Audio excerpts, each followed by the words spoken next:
are looking live.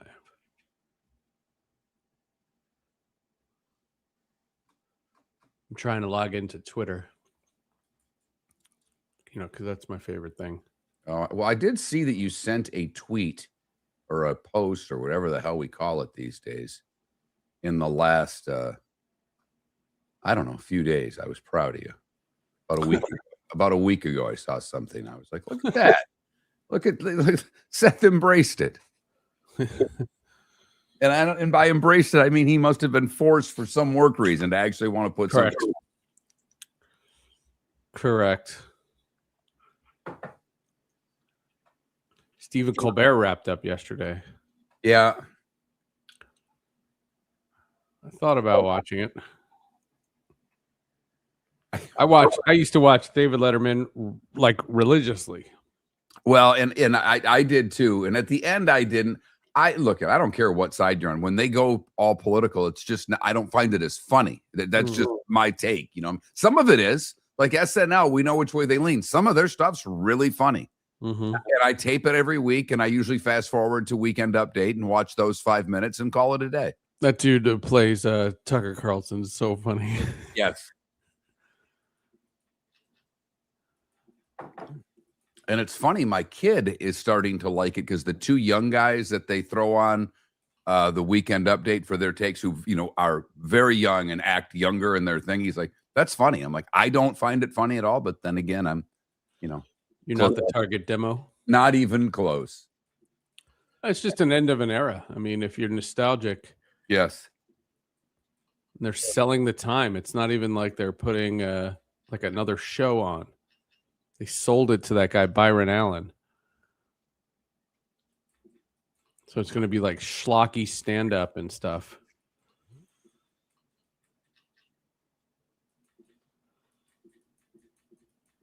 Just another like nail in media's coffin.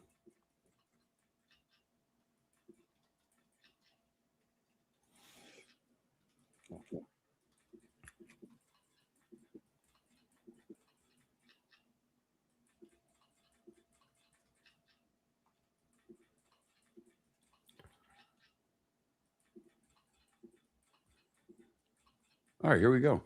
Okay, I'll be ready.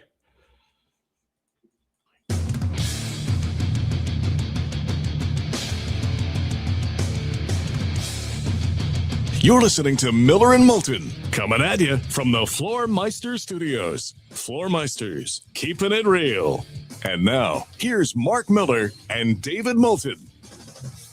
Top of the morning to you. Good morning. We are Miller and Moulton, but we've gone to the bullpen early today. David facing load management.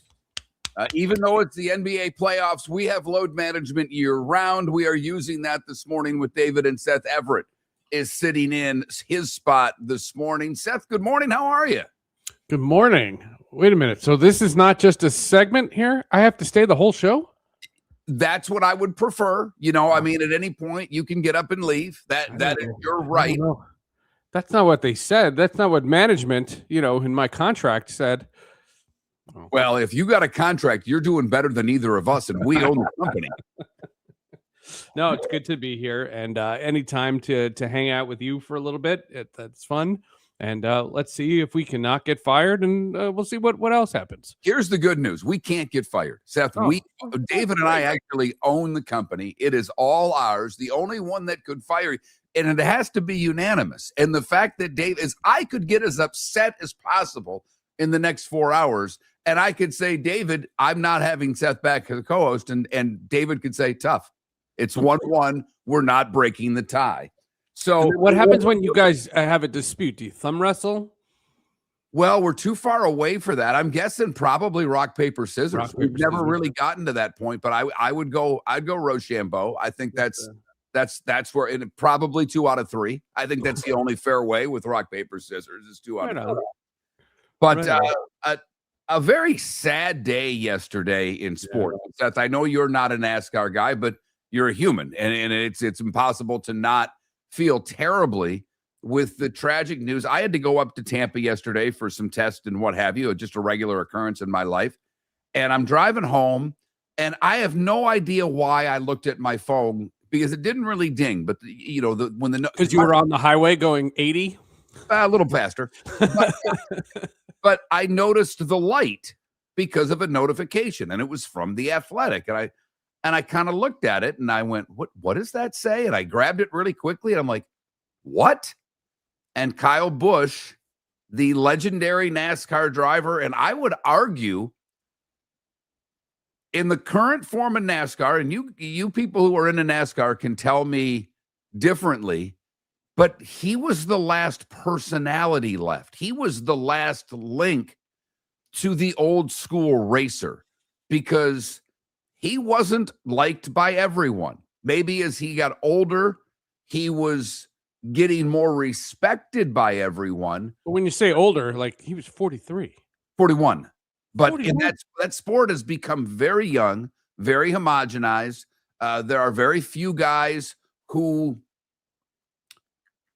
give the answer that old school NASCAR guy used to give. The guy that might drop an S-bomb or something on an interview post-race because it might go fight another driver. He was that guy.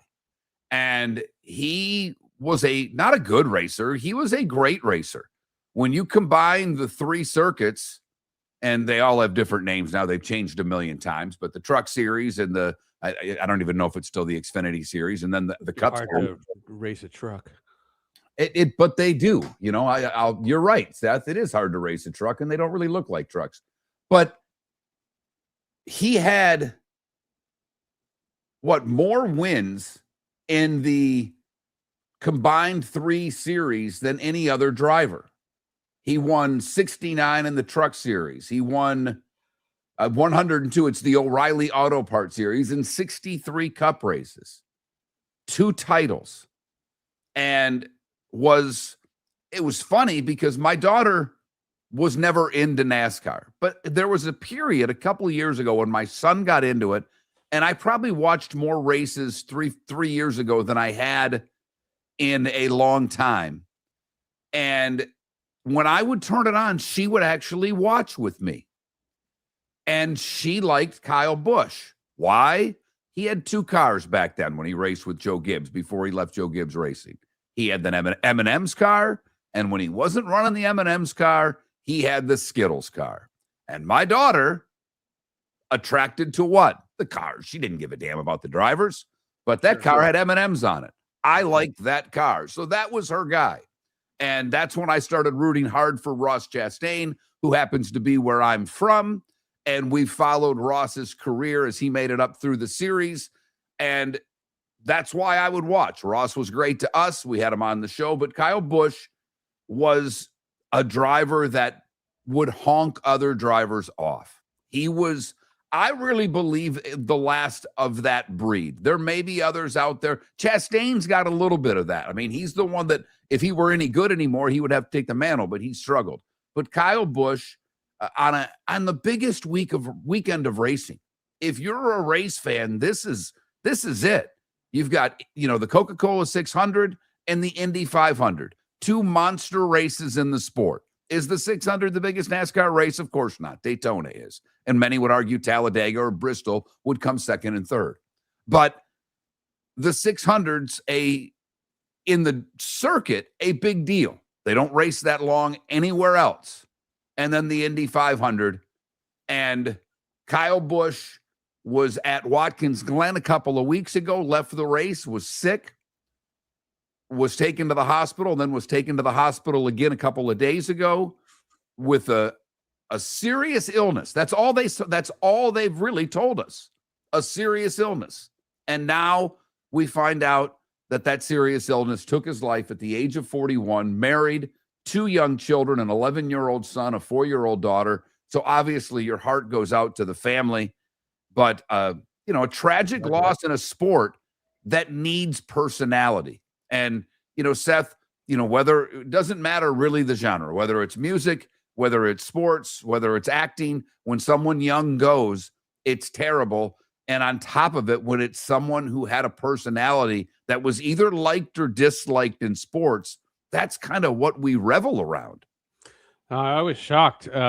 So yesterday I was doing my iHeart stuff, And, for the people who know, from my appearances, that's my main job. And we went into breaking news mode. Breaking news, like iHeart immediately. If there's breaking news, you had to, stop everything, redo like 90% of your reports and things like that. And it came down when Kyle Busch was hospitalized. We had only done some of the markets. So I wasn't in charge of Carolina, for example, but the Carolina guy I saw on Microsoft Teams or whatever, he updated to include Kyle Busch. And when he passed, we were shocked. And the folks who I work with who are down in southern parts were absolutely stunned. It's like where were you when you find out? That kind of thing. He was a monster athlete in that sport. And what I have always said is I never begrudge anybody's fandom. You can like whatever you like. I mean, that's never been my problem. I saw somebody who couldn't wait to go get home the other day because I saw him in the store, and he couldn't wait to get home because he was watching the Preakness, and I didn't even know the Preakness was happening. Like that's how people live. But for Kyle Busch to be an icon, I mean, has a massive fan base. And the interesting thing, you mentioned the race. Do you postpone the race? No, I play the race? Not at all. I think whatever NASCAR would do for someone. I don't know if when they're running, before they start, if they do something in a lap where the whole place goes silent, where they're all, where you're all flying a flag for Kyle Busch with his number. You obviously are going to do all that before the race. Yeah. Wow. I think. How do you put yourself in that mindset before you're going to compete in any kind of athletic thing? I mean, put it this way, like you said, obviously NASCAR huge in the South. They took a moment before the start of the Eastern Conference Finals in Raleigh, North Carolina, to recognize Kyle Busch last night. I mean, they had a moment of silence at the Hurricanes game. At the Hurricanes game, yeah. That's sad. It's sad, and life is fleeting, and you never know how long you have, and that's why when people say, "What's your 5-year plan?" I always say, 5 years. I'd like to just have a 5-year plan. Exactly, and the irony of all ironies is I was looking through social media last night. He won the Truck Series a couple of weeks ago, and he literally, when asked, "Why do you still get so excited?" He goes, "You never know when it's going to be the last one." Right. And wow, how prophetic is that? Now, when you listen to something he just said a few weeks ago, Kyle Busch gone at the age of 41, Coca-Cola 600 Sunday on Amazon Prime for those that are into it, which Seth and I, we are this is a streamer show as we will try to flip the switch to more positivity as we get ready for Memorial Day weekend. But I don't know, I didn't realize, by the way, Seth, more people have Amazon Prime than TNT. I saw that the other day and I about fell over. That to me was stunning. Well, we can talk about it later. I don't want to, with Kyle Busch and everything, but they released the NFL schedule. You and I haven't talked about the NFL schedule. Amazon Prime cleaned up. Did you see they're getting the Bills Stadium opening? Oh yeah, that's their first against Detroit. I mean, that's on Amazon Prime. That's a far cry from what Thursday Night Football used to be. No, and it's a far cry from where Monday Night Football was when ESPN first got it. Now their schedule's much better now, but when ESPN, and it's part of the reason many think that ESPN made the move to spend all the money on Joe Buck and Troy Aikman, because the schedule was so bad, and that many believe the NFL said, well, make your product better. We'll give you a better product. But Amazon Prime, it does show you, Seth, that the run to streaming is full. I mean, we've watched standalone playoff games in the NBA second round that were Amazon Prime games. Now the Coca-Cola 600, one of many races on Amazon Prime. You just mentioned the NFL, and obviously a very good schedule. That doesn't even get into the Netflix games this year.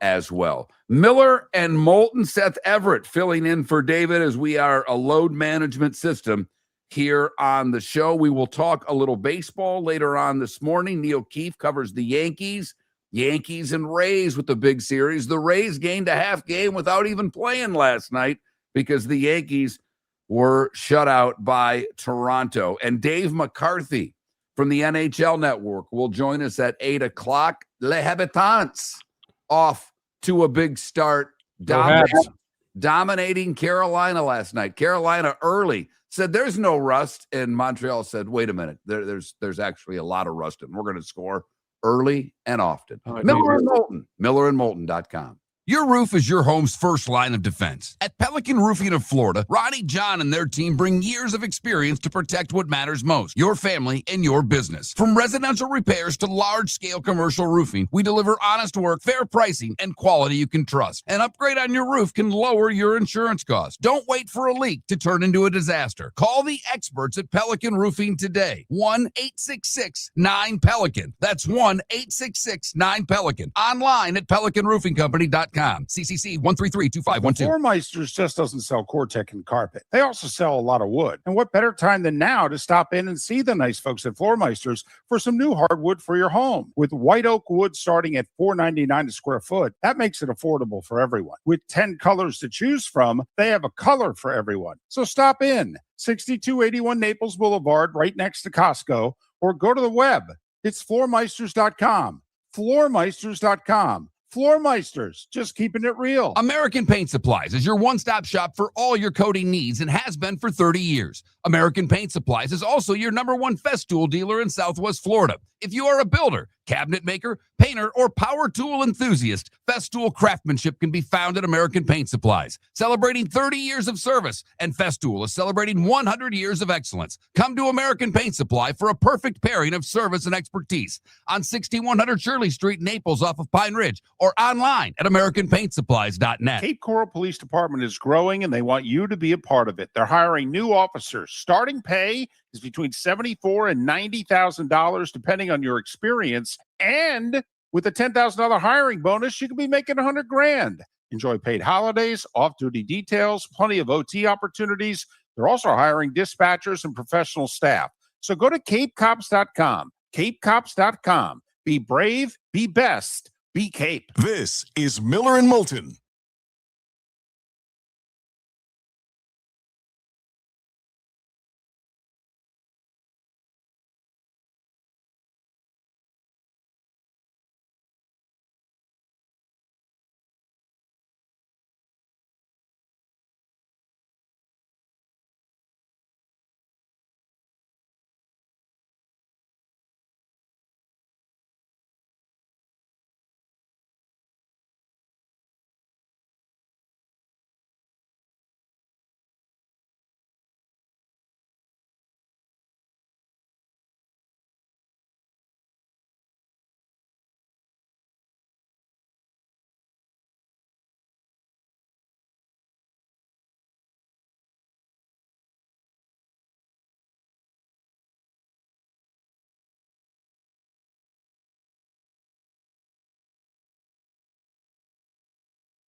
You know, that right there What you just saw to Seth is the difference between everything's fine. The difference between two guys in their 50s doing the show and two guys in their 20s. Seth just took a pill. I'll be taking mine momentarily. In your 20s, you'd be knocking down a Red Bull or a Monster. Getting ready. We're sipping coffee, taking pills. Yep. I'm not going to change my prediction, Go Raiders. They won one game. Carolina had the longest layoff in over a century in the sport. Carolina, I mean, look at I said all last week, I think Montreal's got a lot more for Carolina than I thought before the series began. Good. But I'm not, I mean, when you guys root for a team, if they win one game, I'm supposed to change every prediction I made to make you feel good or to prove that if you end up being right, Go Raiders, congratulations, your team won. I don't expect someone who has a Canadians logo as their icon to pick Carolina. I mean, come on now. If you want to change your prediction, no, I'm not going to change my prediction. The bet last night was Montreal. Those matchups are easy to like find a team to root for. Easily Colorado over Vegas. Oh, that's funny. I want Colorado to win just because I know the head coach very, very well. Yeah, you've told me that. But with Torts pulling the I'm not talking to the media and running to the airport. There's it says this is great. Go Vegas. Torts is great, even though I understand all the reasons to hate him. I can't stand that guy. I got it. I got you. Colorado over Vegas, Montreal over Carolina. Montreal would be amazing. Colorado, Carolina would be amazing. Trust me. Carolina's a good team. I know. That would be dominated us this year. And I like Brindamore. I do. They're annoying. You know what's annoying? French Canadians. All right. Oh. And Montreal is a wonderful city. It's beautiful. There's a lot of history. But having worked in hockey for a long time, 5 seconds.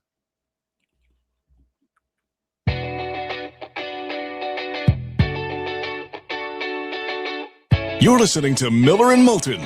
And now, here's Mark Miller and David Moulton. Miller and Moulton, millerandmoulton.com. Seth Everett filling in for David today as we are using load management here in May. So thanks to Seth for helping out as we get ready for Memorial Day weekend. This is, I said it yesterday, this is the beauty. And, Seth's helping out, so this isn't any help to him.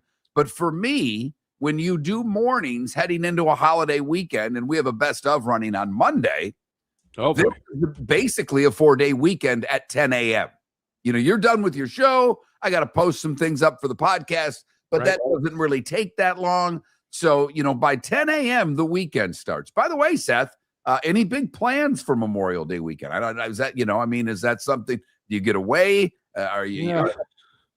Well, we've been talking about it because this week it was like 95 degrees in New Jersey. And this weekend it's supposed to be 50s and raining all weekend. So I don't really know. I have a big sports weekend for me personally because my Syracuse lacrosse team is in the Final Four. And so they play Notre Dame on Saturday. That's a huge game over in Charlottesville at the LAX Final Four. When I was in college, in order to get cleared to do football and basketball, you had to do lacrosse. And so I learned lacrosse, and I follow lacrosse. I've always followed college lacrosse. And so the final, and then if they win, the final game is always noon on Memorial Day. So that'll be my centric thing. And then Sunday is the final day of the Premier League. Ta-da. Okay. And Seth, you said something when you were on earlier this week in your normal spot that I have really taken to heart. And I'm not joking. Like, I've thought about it often. And I don't know if it's because I have a little new perspective on life in general, which I do, but you simply said you have to enjoy the wins. It was a very simple statement. It wasn't anything prophetic where you gave this long diatribe. You just simply said, when we were asking you the difference between Arsenal and, you mentioned it's been a long time for both Syracuse and Hoop and the Devils and hockey, and those are your two teams. So you just said, hey, you've got to enjoy the wins. 100%. And I have thought about that at least twice a day. And I'm not joking since you've said it, because as I mentioned, I went through my teams and their long droughts, but it's just simply, and I've gotten to where I'm a little numb with my teams. One, they've been bad, but two, I focus on the show more, and it makes you numb towards your teams because you're trying to be as impartial as you can be. But you're right, Seth. At the end of the day, you can't begrudge anybody for getting excited about their team winning, whatever it is. Like you said, if it's a guy that's into the Preakness and he wanted whatever horse to win, great. If your horse won. Now, a lot of time that's because they won money. But, for a Rays fan right now, David's been, I don't want to say negative, but it's been like, if they go 55-60 the rest of the way, they'll win it. I don't really care. They're rolling right now. I mean, they gained a half game yesterday without playing, for crying out loud. If you're a Rays fan, enjoy every day right now, because you don't know when it will turn the other way. Well, it's interesting because, I covered baseball for 26 years and I still have so many friends in the game. And I was talking with, I'll name drop. I was talking with my buddy, Meredith Marakovich, who's the sideline reporter for the Yes Network. She travels with the Yankees, and she enjoys it as much as she has ever since. And she says, like, you don't miss it. And I don't miss it. But what I miss are people. I miss the people. And what I have often said, growing up as a Prince fan, growing up as a fan of things that were kind of off the beat, I was the comic book fan when it wasn't very in vogue to be a comic book fan. I like what I like, and I don't begrudge people for what they like. And to me, at this stage of my life, I don't need to tune in to see the Knicks play the Cavaliers, because I covered that back in the day, and I don't watch the NBA anymore. But I don't begrudge people who do. If you woke up this morning and said, "Oh my God, I watched this amazing thing. Mike Brown did this," great, more power to you, because you know what? You only get one life. You only get one of these. Think about it. We just talked about a tragic situation. You think about these things, and you get one day at a time, and you take it. And I needed 5 years ago, I needed something else in my sports fandom to be passionate about, not to follow. It wasn't a 1-for-1, like I gave up baseball, so I needed Arsenal. Like, I needed something else to be passionate about. I wasn't satisfied with the teams with my teams. And I had adopted this team. And I will say, people have said 5 years ago, it just so happened that Amazon did a documentary about Arsenal. And that was really, really introductory. Like, I learned a lot about the history and the things like that. And it was almost like they made it for me. You know what I mean? So I don't know. I love it. Sunday is going to be a blast. And then next weekend, I'm going to be insufferable because it's the Champions League final in Budapest, and that's on a Saturday. And by the way, you were able to go to an Arsenal game. You went over and you were able to see them play. I was there for New Year's, which I'm jealous of, because that's of the things on my bucket list. The Kentucky Derby is far and away the one thing I want to go to live. I want to be there for the Oaks on Friday, the Derby on Saturday, all the pomp and circumstance. It's something that I must do. I've been, but the horses don't know it's a race. Well, I think they know it's a race. I don't think they give a damn how important it is. But I think they're like, "Ooh, hey, Fred, I'm going to beat you today." It's like the Norm Macdonald crocodile hunter. Can you believe? But the Premier League is certainly, and I don't give a damn. Like, I picked Man City a long time ago when they sucked, and it was because of the boxer Ricky Hatton. That way, he coach just quit.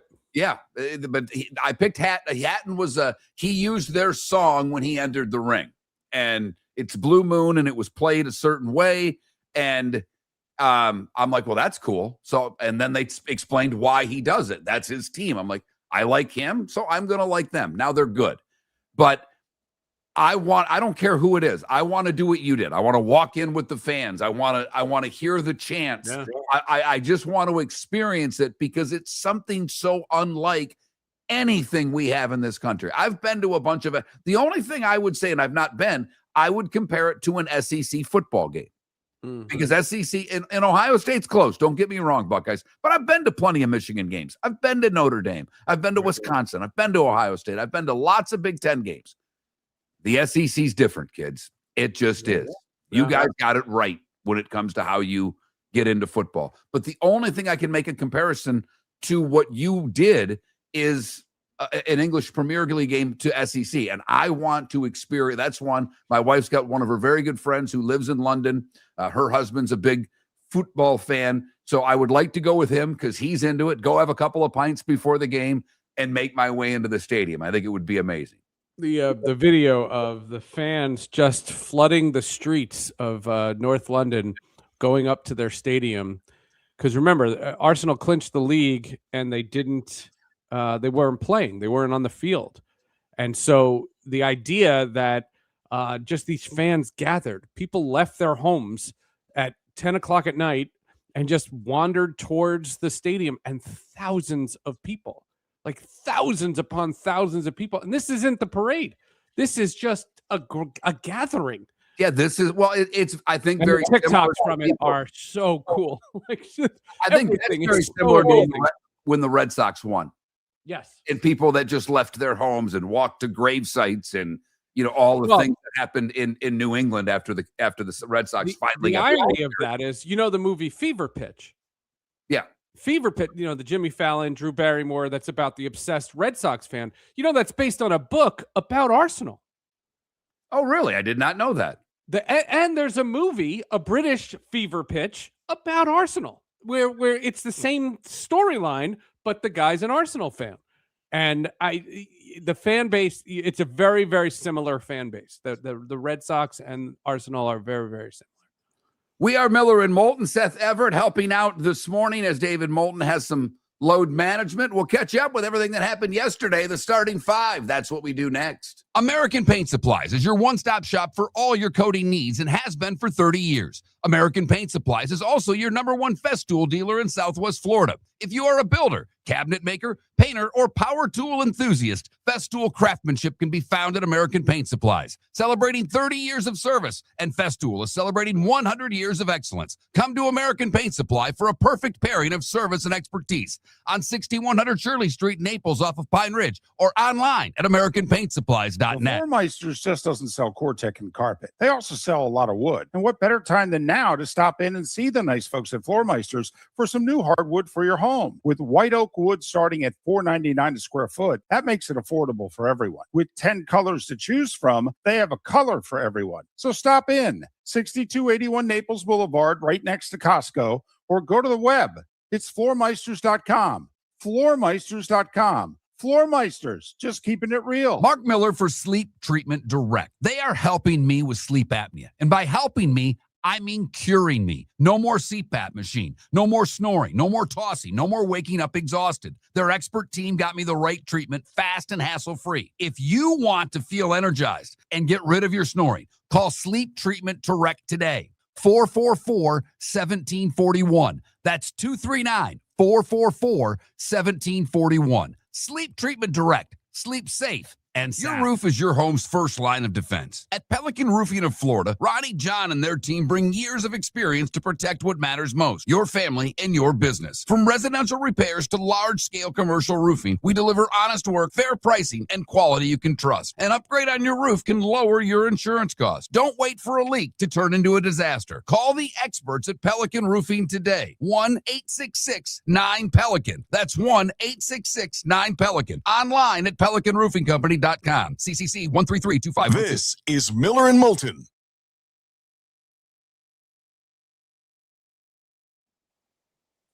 Well, trust me, chat. Later on, we will get into the World Cup because there's something that will make the starting five about it. And I'm just guessing that my friend Seth's going to have a strong opinion about this, even though he hates the World Cup. Cancel the tournament. Oh, I hate it so much.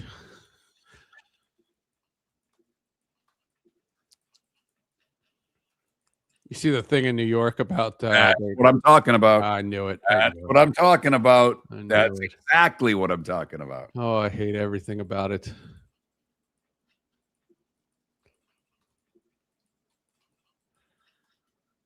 England announced their team this morning.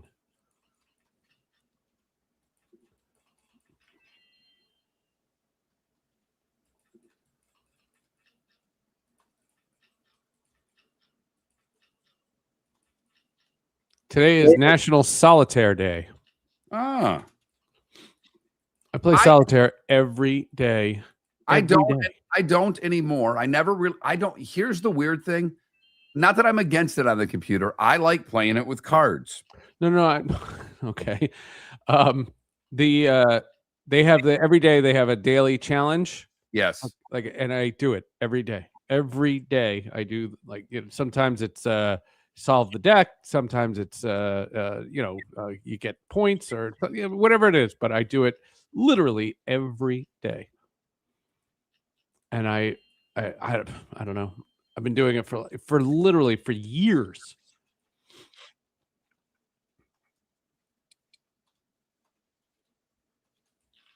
I actually had a solitaire book when I was little. We played a lot of cards in my family. And I was an only child. My parents fought a lot, which meant I would end up at the grandparents when my mom would move out for a week at a time. And I played solitaire, and I got a book and learned how to play all these other different solitaire games. There's different versions. I only play the main one. Right. I learned a bunch Klondike or whatever it's called. I did get into that free cell for a while on the computer. That was one that I played a lot. Oh, I can ruin for your chat room. I can ruin one card game. You know the casino game, Let It Ride? Yes. Okay. All of you watching right now, don't ever play Let It Ride. Why? Because I know somebody that won $20,000 on Let It Ride. There's no way I know too.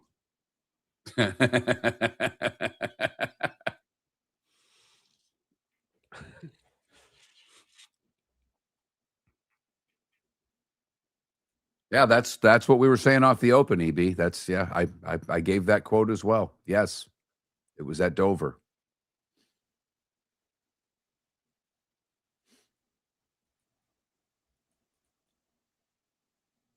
I played a lot of cribbage as well, Deadstroke. Cribbage.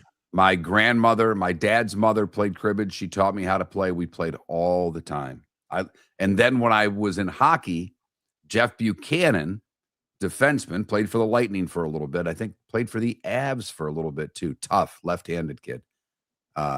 Ended up playing mostly the minors in Hershey and still lives there. He's done very well for himself. But Bucky and I would play cribbage on the plane with the Atlanta Knights.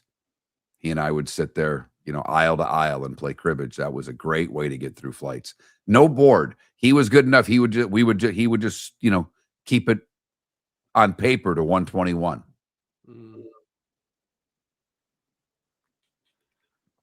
That's cool. And that's where I'm with you, Seth. I don't miss the travel of doing play-by-play. I don't miss the games. I miss the guys.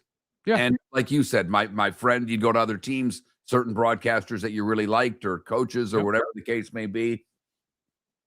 And the stuff we did away from the rink. 100%. Definitely miss the people. Yeah. I have next week on Sports with Friends, I have we did a tribute to Bobby Cox. You told me, yeah. Yeah, Freddie Gonzalez. 5 seconds. Here we go.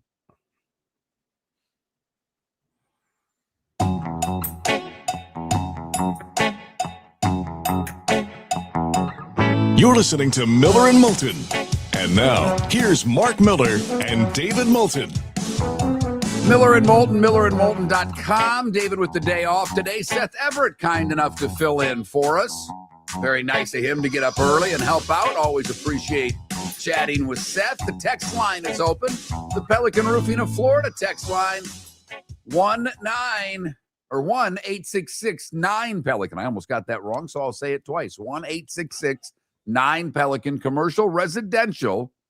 Hurricane season's coming. Probably a pretty good time to call Pelican Roofing of Florida. The text line's 21,000. If you've never texted the show before, you need to text the keyword Miller. It's just a little more common than Moulton, and his spelling's different. That's why we made the choice. Text Miller to 21,000, and then you can let it rip as often as you would like. So that's how we make decisions on this show. True story, Seth, and you may have already heard this, and our listeners know this, but David and I were doing separate shows. We were both doing sales for the company, and it was hard. I did my own show in the morning. He did his own show in the afternoon, and then we had to sell the rest of the day, and they were very demanding of our time in the sales office. And I had thought that David and I should have teamed up for a long time, but I thought David's show was better than mine, and I didn't want to approach him. So did he. No, I'm just kidding. Yeah, I'm sure he did. And David grabs me one day, and we walked out front of the building, and he said, "Hey, man, this sales crap's hard. What do you think if we combine forces and do one show and do one really good show?" And I went, "Yeah, that sounds great. I've wanted that for 2 years." And he just kind of looked at me. He was, "Really?" I said, "Yeah, I have." And he says, "All right."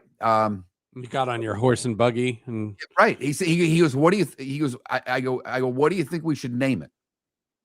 And he says, "Well, Miller and Moulton sounds better than Moulton and Miller." And I went, "I agree. I just needed you to say that, not me, because my name was first." And he said, "Anything else?" And I said, "Yeah, you do this show where you let the listeners be GMs for football teams and do a draft. I will not participate in this show if we continue that. It's the worst thing you do." And he went, "Done." And I mean, that was it. That was the negotiations. It was over in 38 seconds. Yep. So that's, and then we went to management, and they thankfully agreed with us. And then they put out the press release about the show, in which the director of marketing said, "We think it can be," and I quote, "somewhat successful." That's what they said. Somewhat successful. Yeah. It'll be 20 years in July. Everybody. 20 years. And I've often said, and I'm not kissing your butt because I'm on here, but I have often said, you guys are top flight radio hosts, and I have listened to you guys from a distance for years, ever since I got a chance to know you guys when I used to do your old show. And I have always thought that you guys were one of the most underrated talk shows in sports radio today. I've often Thank you, Seth. And we try to, we have a method. We think it works, and we've been at it a long time. And one of the things that David does every day that I have to is the starting five. 5 big stories you need to know. Here is the starting five. And we start with the saddest news of the day. The biggest weekend in racing has a tragic beginning. Kyle Busch, a 2-time NASCAR Cup Series champion and one of the sport's greatest drivers, died Thursday. He was 41. The death was announced by his family, NASCAR, and Richard Childress Racing. He had been hospitalized, and it was announced on Thursday with the severe illness. We found out he died later that day. It was his 22nd full-time season in NASCAR. 2015 and 2019, he won the titles along with 63 races, which is 9th on the all-time win list, 102 victories, and now the O'Reilly Auto Parts Series, 69 wins in the Traftman Truck Series. It's more races across the 3 series than any other driver. The 18 M&M car was one of the sport's most recognizable. He leaves a wife and 2 children. The Coca-Cola 600 will run as of now. They won't cancel it. Sunday on Amazon Prime. Eastern Conference Finals. The Knicks go up 2-0, dominating the Cavs. 109-93. Josh Hart, a playoff career high with 26. Brunson held in check in the first half, ended up with 19 points, 14 assists. Bridges with 19, Cat with 18 and 13 rebounds. The Knicks have won 9 straight. That's the longest postseason winning streak since the Celtics won 10 straight on their way to the 2024 championship. It was a 4-point lead for the Knicks at the half. The Cavs scored 2 buckets to tie the game at 53, and then the Knicks went on an 18-0 run to take over in game 2. To hockey we go, where Les Habitants went on the road and took down the Carolina Hurricanes. The Carolina Hurricanes, who had won 8 straight postseason games, scored 33 seconds into the game, and it looked like it was not rust, it was rest. But then the Canadians pounced on Carolina with 4 first-period goals. Cole Caulfield and Philip Daniel scored in the opening 4 minutes. Alexander Texier scored 4 minutes later, and Demidov with a beautiful breakaway goal made it 4-1 after the first period. Your final, Montreal 6, Carolina 2. Bravo.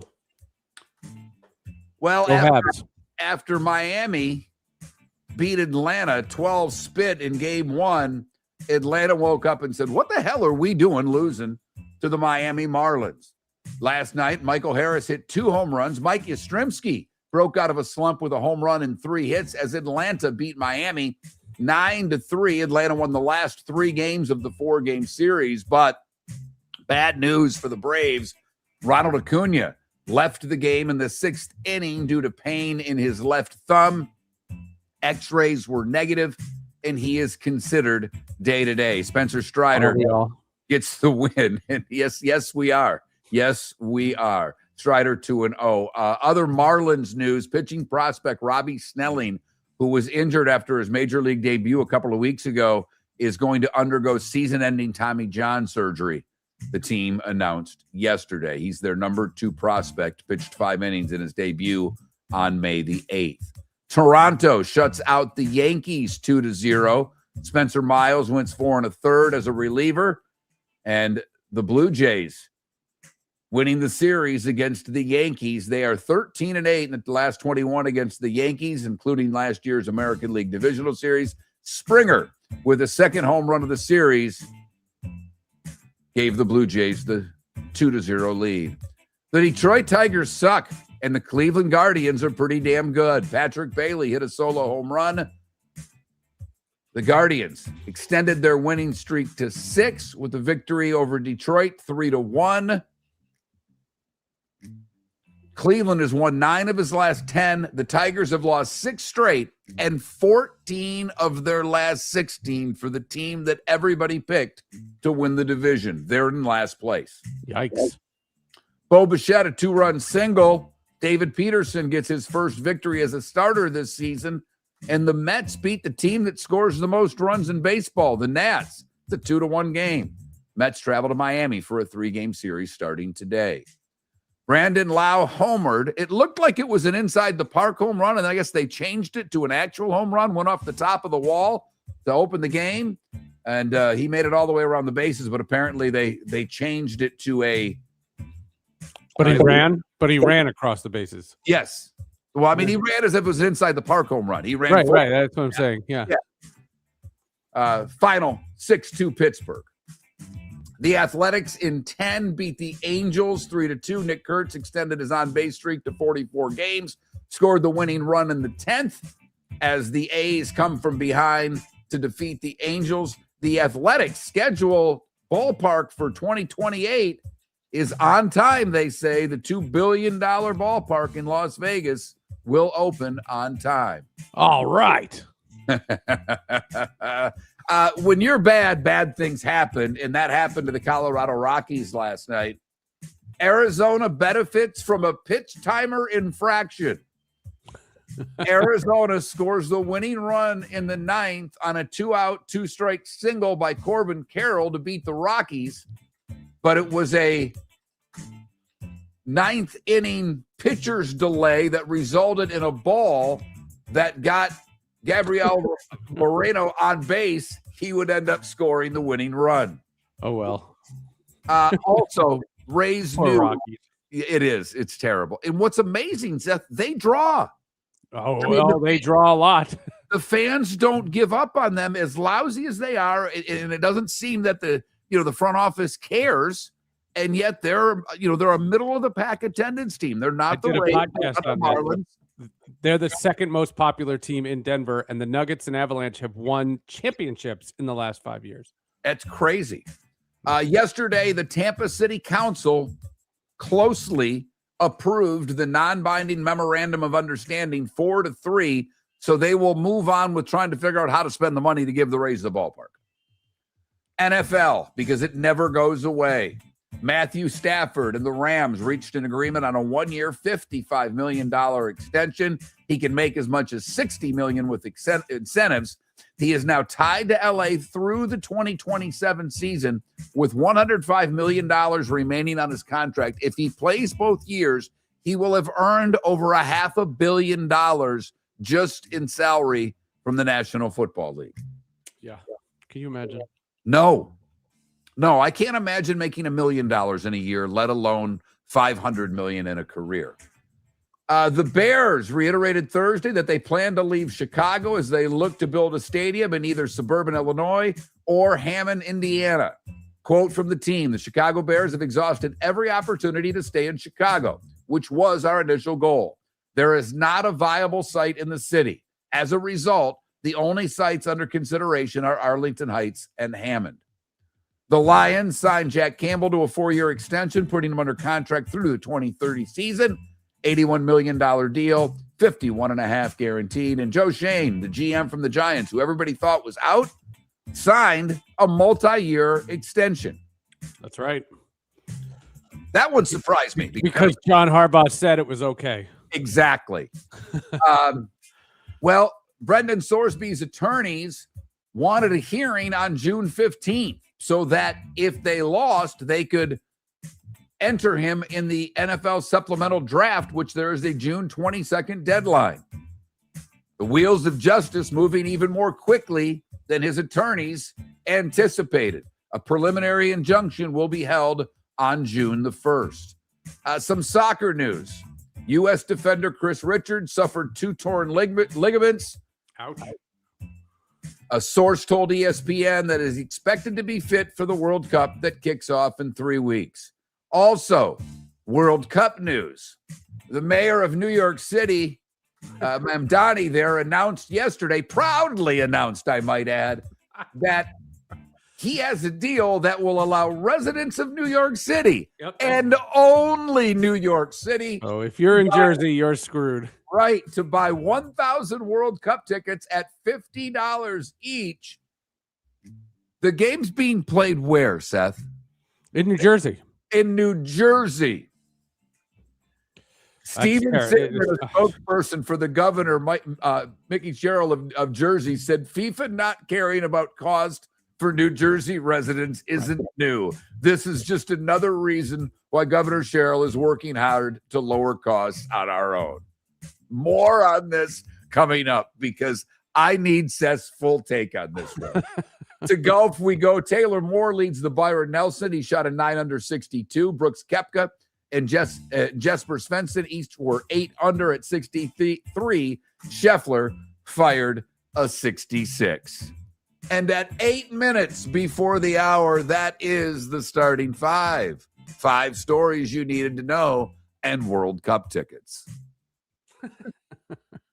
I saw that yesterday, and as I was putting together the starting 5, I'm like, do I include that? Do I not include that? Do we talk about that? You know what? We're going to do both because I know you hate the World Cup. I hate it so much.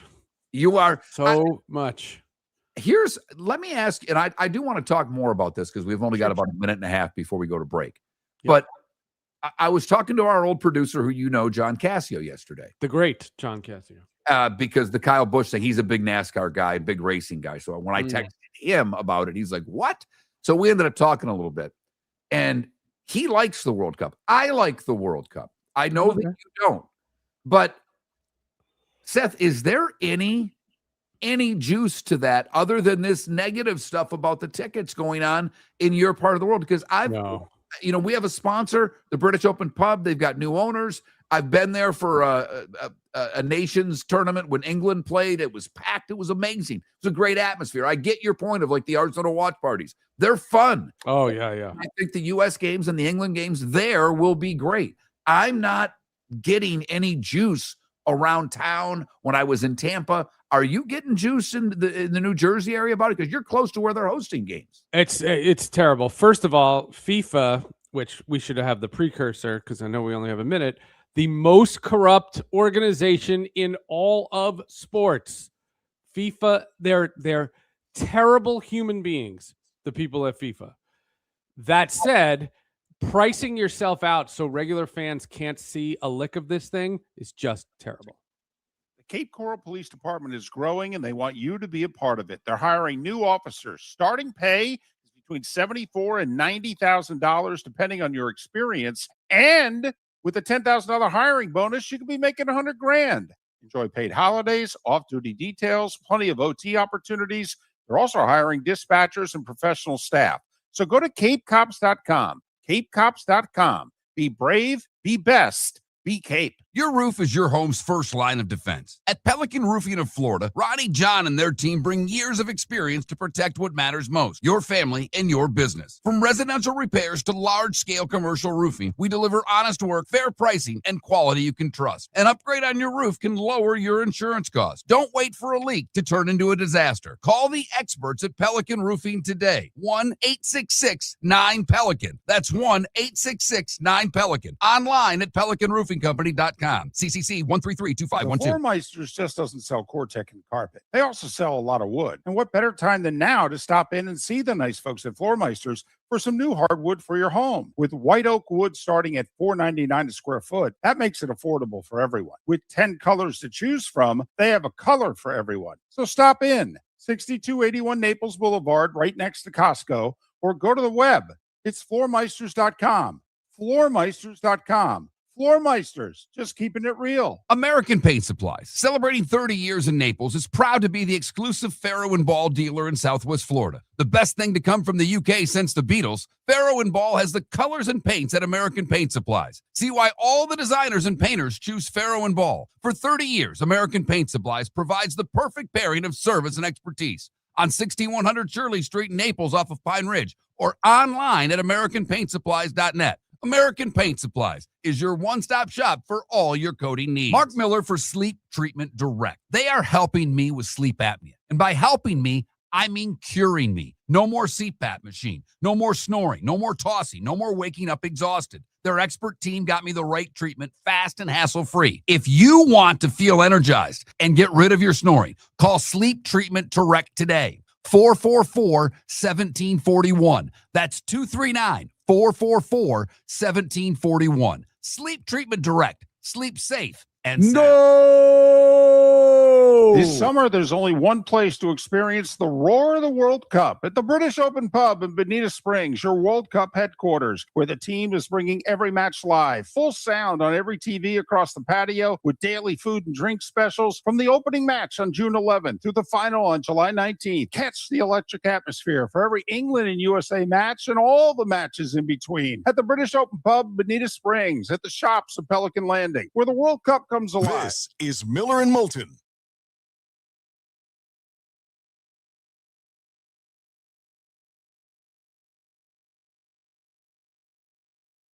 That was the other thing, Adam. You're absolutely right on that. You were just buying seats blind. That is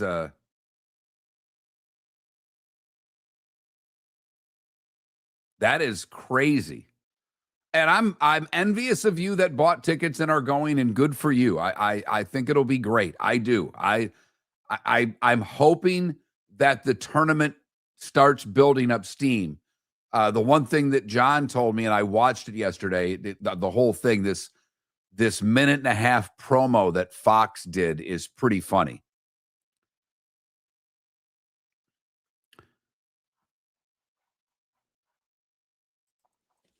Seth, I don't know. Did you catch the promo that Fox did with Brady? And I don't know who the other guy is in it. And it's a 90-second promo, the whole thing. I'm sure they chop it up. But it starts out with Pulisic making a corner kick against Brazil. and it's like a dream that U.S. is winning the World Cup, and Brady's shaving some guy's head. He's like, I told you we could win this. And then they go to a bar, and there's 2 guys at the bar. And if they're famous people, I don't know who they are. I apologize. But he's like, you really think the U.S. can win? I'm like, no way. And all of a sudden it pans, and at the corner of the bar is a Ruzione. He goes, what? You don't believe in miracles? And he gets up and he walks away. It's good. It's cheesy, but it's good. Oh, come on. Come on. It's the greatest moment in sports history in this country. Yay. There's no chance. There's no chance. It's a cute commercial.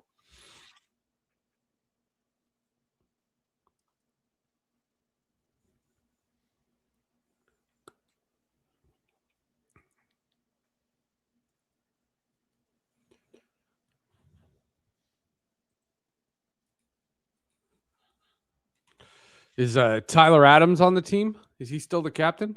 I don't know. I don't know who that is. Tyler Adams is the captain of the U.S. team. What was the captain of the U.S. team? I don't know that he, if he has been. I thought Miami was the only city in Florida. Orlando has one. Orlando's a great soccer town. That MLS team has done very well there.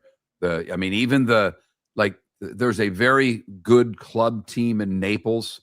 And I don't know if they'll change over to now that we have a Division II team in Naples, but the club team, Anyhow, it doesn't really matter.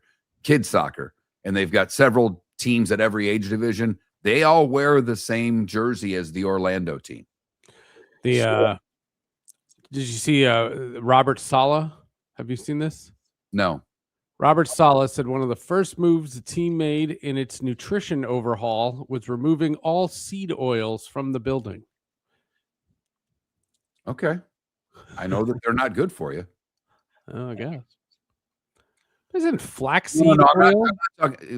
They're not. I know, because people for a while thought that the grapeseed oil was really good, and apparently they're not. No, not FC Naples. I'm talking about the kids soccer, and Azzurri. There we go. It just came to me. Naples, Azzurri. This is just a club soccer for kids. They're probably the best travel soccer group around here, and they've got 1 billion teams, and it costs a bunch of money. But they all wear Orlando. They all wear the Orlando jerseys when they play, and I think they get. I think they're. I don't know if they get sponsorship money or what it is, but. Here we go.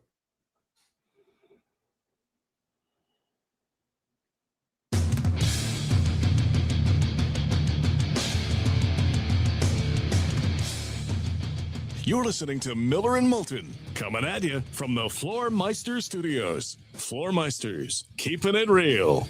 And now, here's Mark Miller and David Moulton.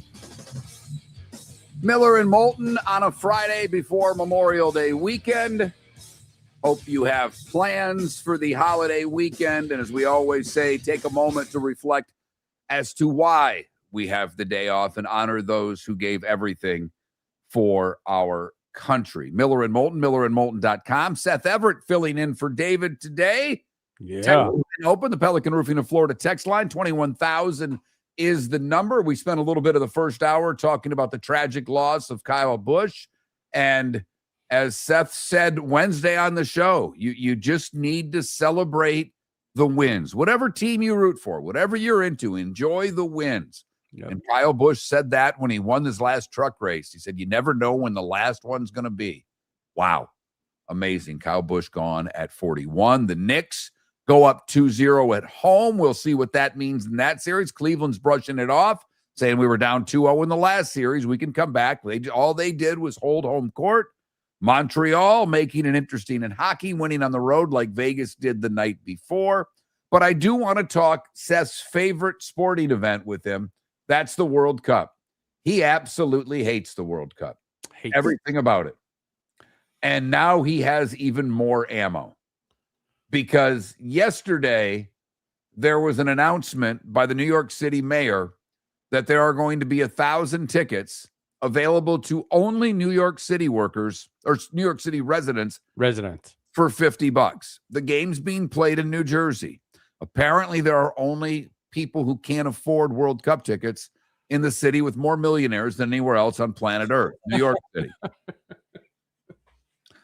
How big of a deal was this quickly in New York, New Jersey? Because obviously you don't have to be from there to know there's a little animosity between Jersey and New York City. You guys have been the butt of jokes forever. And now here New York City gets these cheap tickets when everything about this New York, New Jersey stadium has been pissing off New Jersey people for months.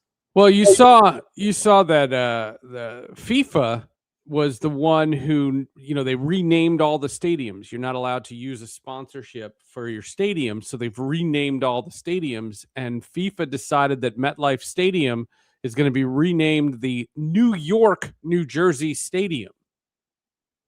What part of it is in New York? Where is it in New York? And so FIFA is selling T-shirts that say New York, New Jersey on it. What New Yorker would buy that? And what New Jersey person would ever buy that? Seth, if they literally had a New York stadium on a new separate T-shirts, they would have a far better chance of selling. 100%. And for that matter, Seth, I'm being serious here, and I'm going to take a little shot at New Jersey, and it's not meant to be mean. It's just honest. If you're traveling from Europe, Asia, Africa, I don't give a damn, right, South America, to watch your team play in the World Cup, they're not buying a New Jersey shirt. No, they're not. No one's buying this shirt. This is. I'm a person who buys this crap.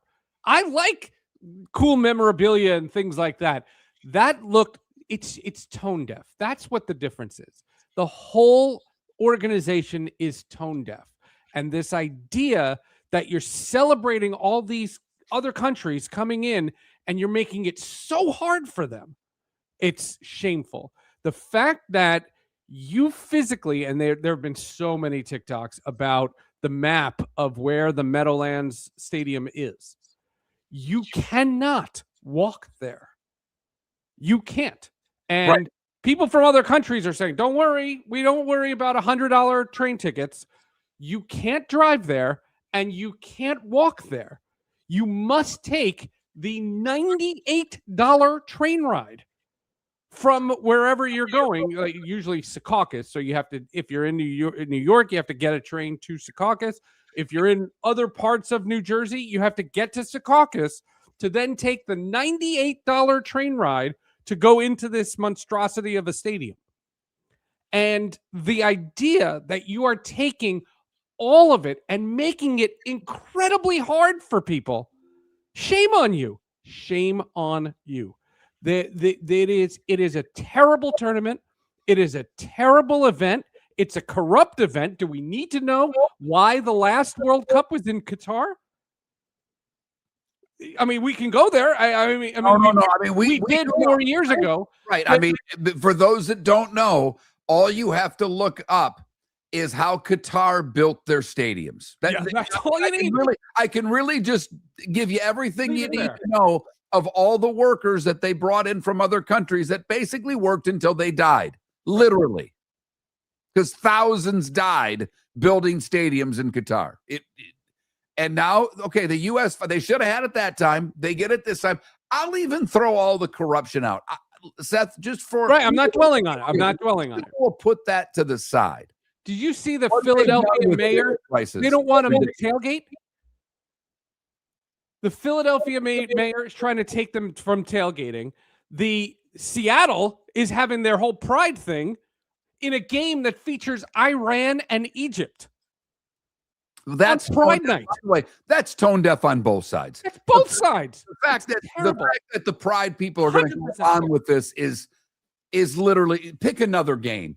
FIFA, pick any other game. Right. I mean, that's ridiculous.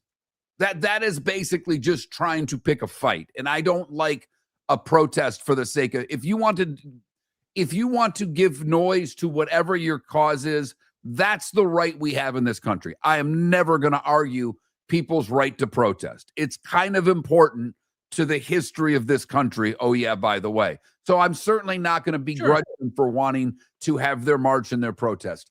Pick another game. Pick another game. I just that one.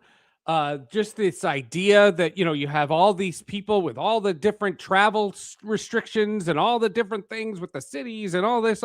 Again, I'm not opening up that can of worms, but the World Cup is in the middle of all of it. And this separation of sports and politics is impossible when it comes to this tournament. This tournament is terrible. It's terrible on 76 fronts. Well, and I like the sport. I can't wait for this thing to be over. People in my building are talking about selling, renting out their apartments. And I do it, and get out of town. Go to the Poconos. Like get away from this. Now that makes sense. I mean, the Airbnb world makes, and honestly does. I mean, this is, I get the guy in Tuscaloosa for the home games. It says, I'm leaving my place for the weekend. I'm going to charge $500 a night and pay mortgage for a month. That's for right. 3 days. Good for me. So that makes a ton of sense. The other side of it is, I get why they gave it to North America. I understand it. But when you have it in one country in Europe where they have the stadiums to do it, or one country in South America, and I know when they had it in Brazil, the travel was, they were pretty spread out. Brazil's a pretty big place. It was very spread out.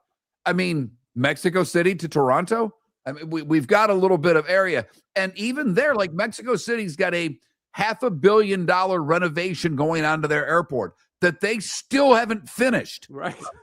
Right. So, I mean, I don't need to just pick on the making US. it hard. Right. They're making it hard for any person. If you are from if you're from Senegal, how are you getting to see your country? And the idea of the World Cup is to have such passion for your country that you want to travel halfway around the world just to see your team play. And you are doing everything in your power to make it harder. And they've given so many tickets to corporate sponsors that the public had very little shot at tickets. As one of our listeners in our Twitch chat room, Adam, brought up, you bought tickets blindly. You didn't know where your seats were. When you signed up for the lottery, you couldn't say, I want to sit in this section. You just give me your money, and we're not going to tell you where we're going to tell you what you got to pay. But we're not going to tell you what seats those are for. And people were paying a boatload of money for, quite frankly, bad seats. Now, I feel for the people who have the passion for this. There are people, and again, remember we talked about last hour, the idea of people can like what they like. This is a massive deal. This is a massive deal. To the extent of, in England, it's a massive deal. In all of Europe, in all of Africa, this is a massive, massive deal. Latin America, there's all these places that are so into this thing. And I don't begrudge anybody from watching it. But everything to me screams that they are making it so hard to be a fan of this thing. And I'm not a fan of this thing. And everything that I have seen from this tournament is terrible. Now, I will say your reasoning behind not liking it is you're always been fearful that your players for your beloved Arsenal would get hurt. Your season's over. No, the season's over. It's not that this time. No, the Qatar World Cup was moved into the middle of the Premier League season. And the Gabriel Jesus tore his Achilles or something and hurt himself and missed the rest of the regular season because of the World Cup, and that's fine. And why was it in Qatar, and why was it in December? Because it's a desert in Qatar, and it was like 150 degrees, so they couldn't play it in the summertime, so they moved it to December, right in the middle of the Premier League season. Because this World Cup, from that standpoint, Seth, you always complain about the World Baseball Classic and the timing of it. From a timing standpoint, with all of the European leagues and MLS and everything else, the players who are playing in it, it's really the perfect time because all of their seasons are ending or have ended a couple of weeks before. That's why MLS is going to the different calendar. They're changing their calendar because they want to be on the global stage, and that makes perfect sense. Good for MLS. Like that's fine. And look, I'm not begrudging players. This is their dream to play for this. I get it. We talked about this when the Olympics were going on. There is something about athletes. They want to play for their country more than the team that pays them a fortune. That's fine. That's all well and good. I don't begrudge anybody from trying to do what they want. Go do what they want.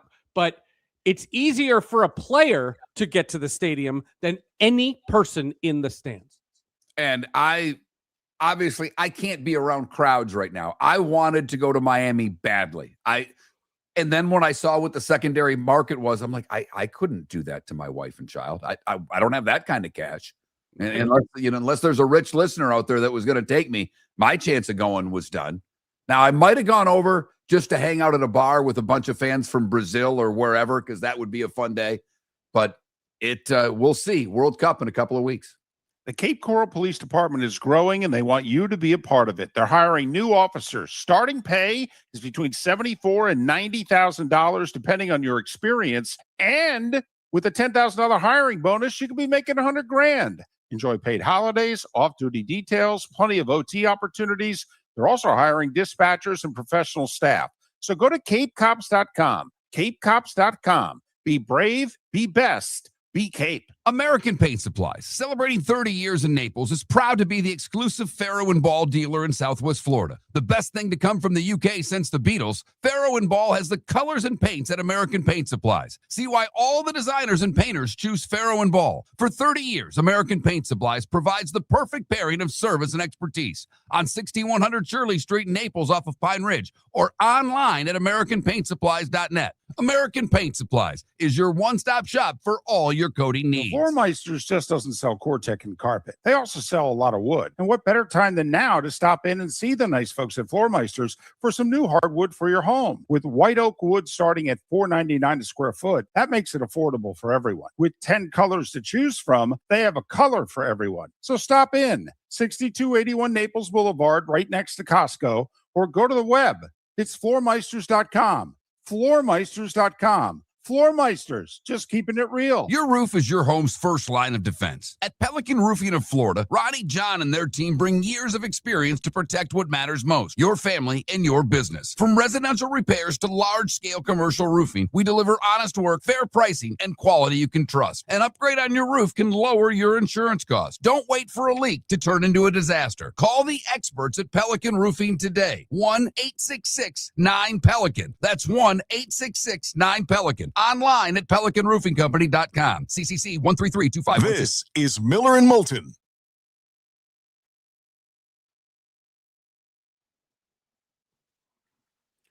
I look at to Capco there. I don't know how Arsenal's corrupt, but to put any pro team in the same category as FIFA when it comes to corruption is hilarious. I mean, even college even Wade, Will Wade laughs when he sees that.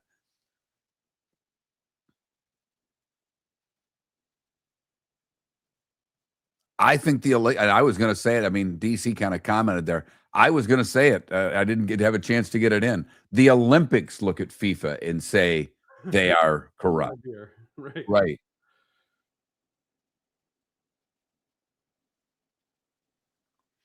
I didn't. Someone text in. They are calling Foxborough Stadium Boston Stadium. By the way. Oh yeah. But okay. But at least that's in the same state. Right. Exactly. No, you're right. And if they called it the New York Stadium, I would think it's obnoxious. But but calling it the New York, New Jersey Stadium, nah. Seth, I don't know. Do you, when you just do your podcast, you use something similar to what we do, like a StreamYard or whatever, and just hook up with someone that way? Zoom. So, yeah. I have this new board that I bought, Seth, since you're a little bit of a tech junkie. This thing's the most amazing piece of equipment I've ever owned. I can hook 2 computers to it.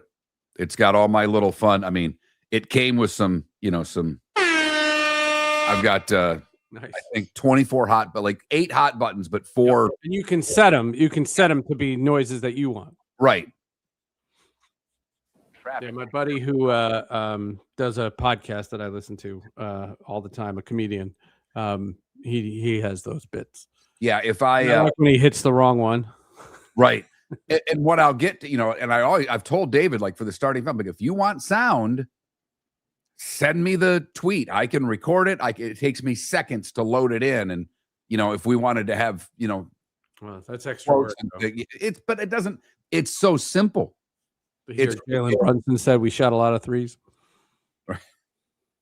More, but I think more when we get some, sometimes you want, David will read a quote that someone said. It would be better if it was a coach, a journalist, whoever it was, to have that to play more for segments, I think, than the starting five, if you will. Yeah. I had a chance to apply for a credential for the World Cup games. That's a free ticket to the World Cup games, and it would still cost me $100 just to get there. I would have paid the $100 to go to a World Cup game. No.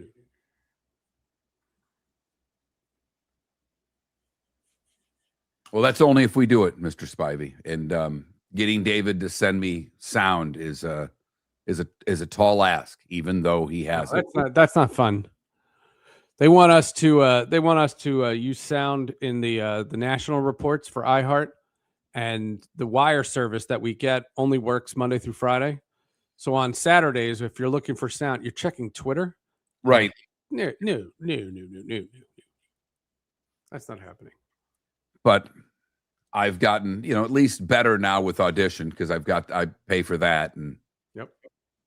The satellite. I get that through Montclair. Do you? That's nice. It's only, I think I pay $24 a month or something like that for it. It's totally worth it. I mean, it's money well spent. It's but yeah, I do. So the satellite service we put the show on, Seth, for me to do the podcast, like, they've already sent me the first hour is uploaded on their system in 3 segments. So I just have to basically load them, copy and paste it to one, and it literally it has made my life so much easier. I could, but I can't. I cannot play. I because of YouTube and Twitch, we cannot play licensed music. Correct. They will ban us, and that's why all of the music that we have is from a friend of mine who has all of this unlicensed stuff that he actually did himself. He's trying to create a service that people like me would buy so that they can update music regularly. So, I have hold that for next break.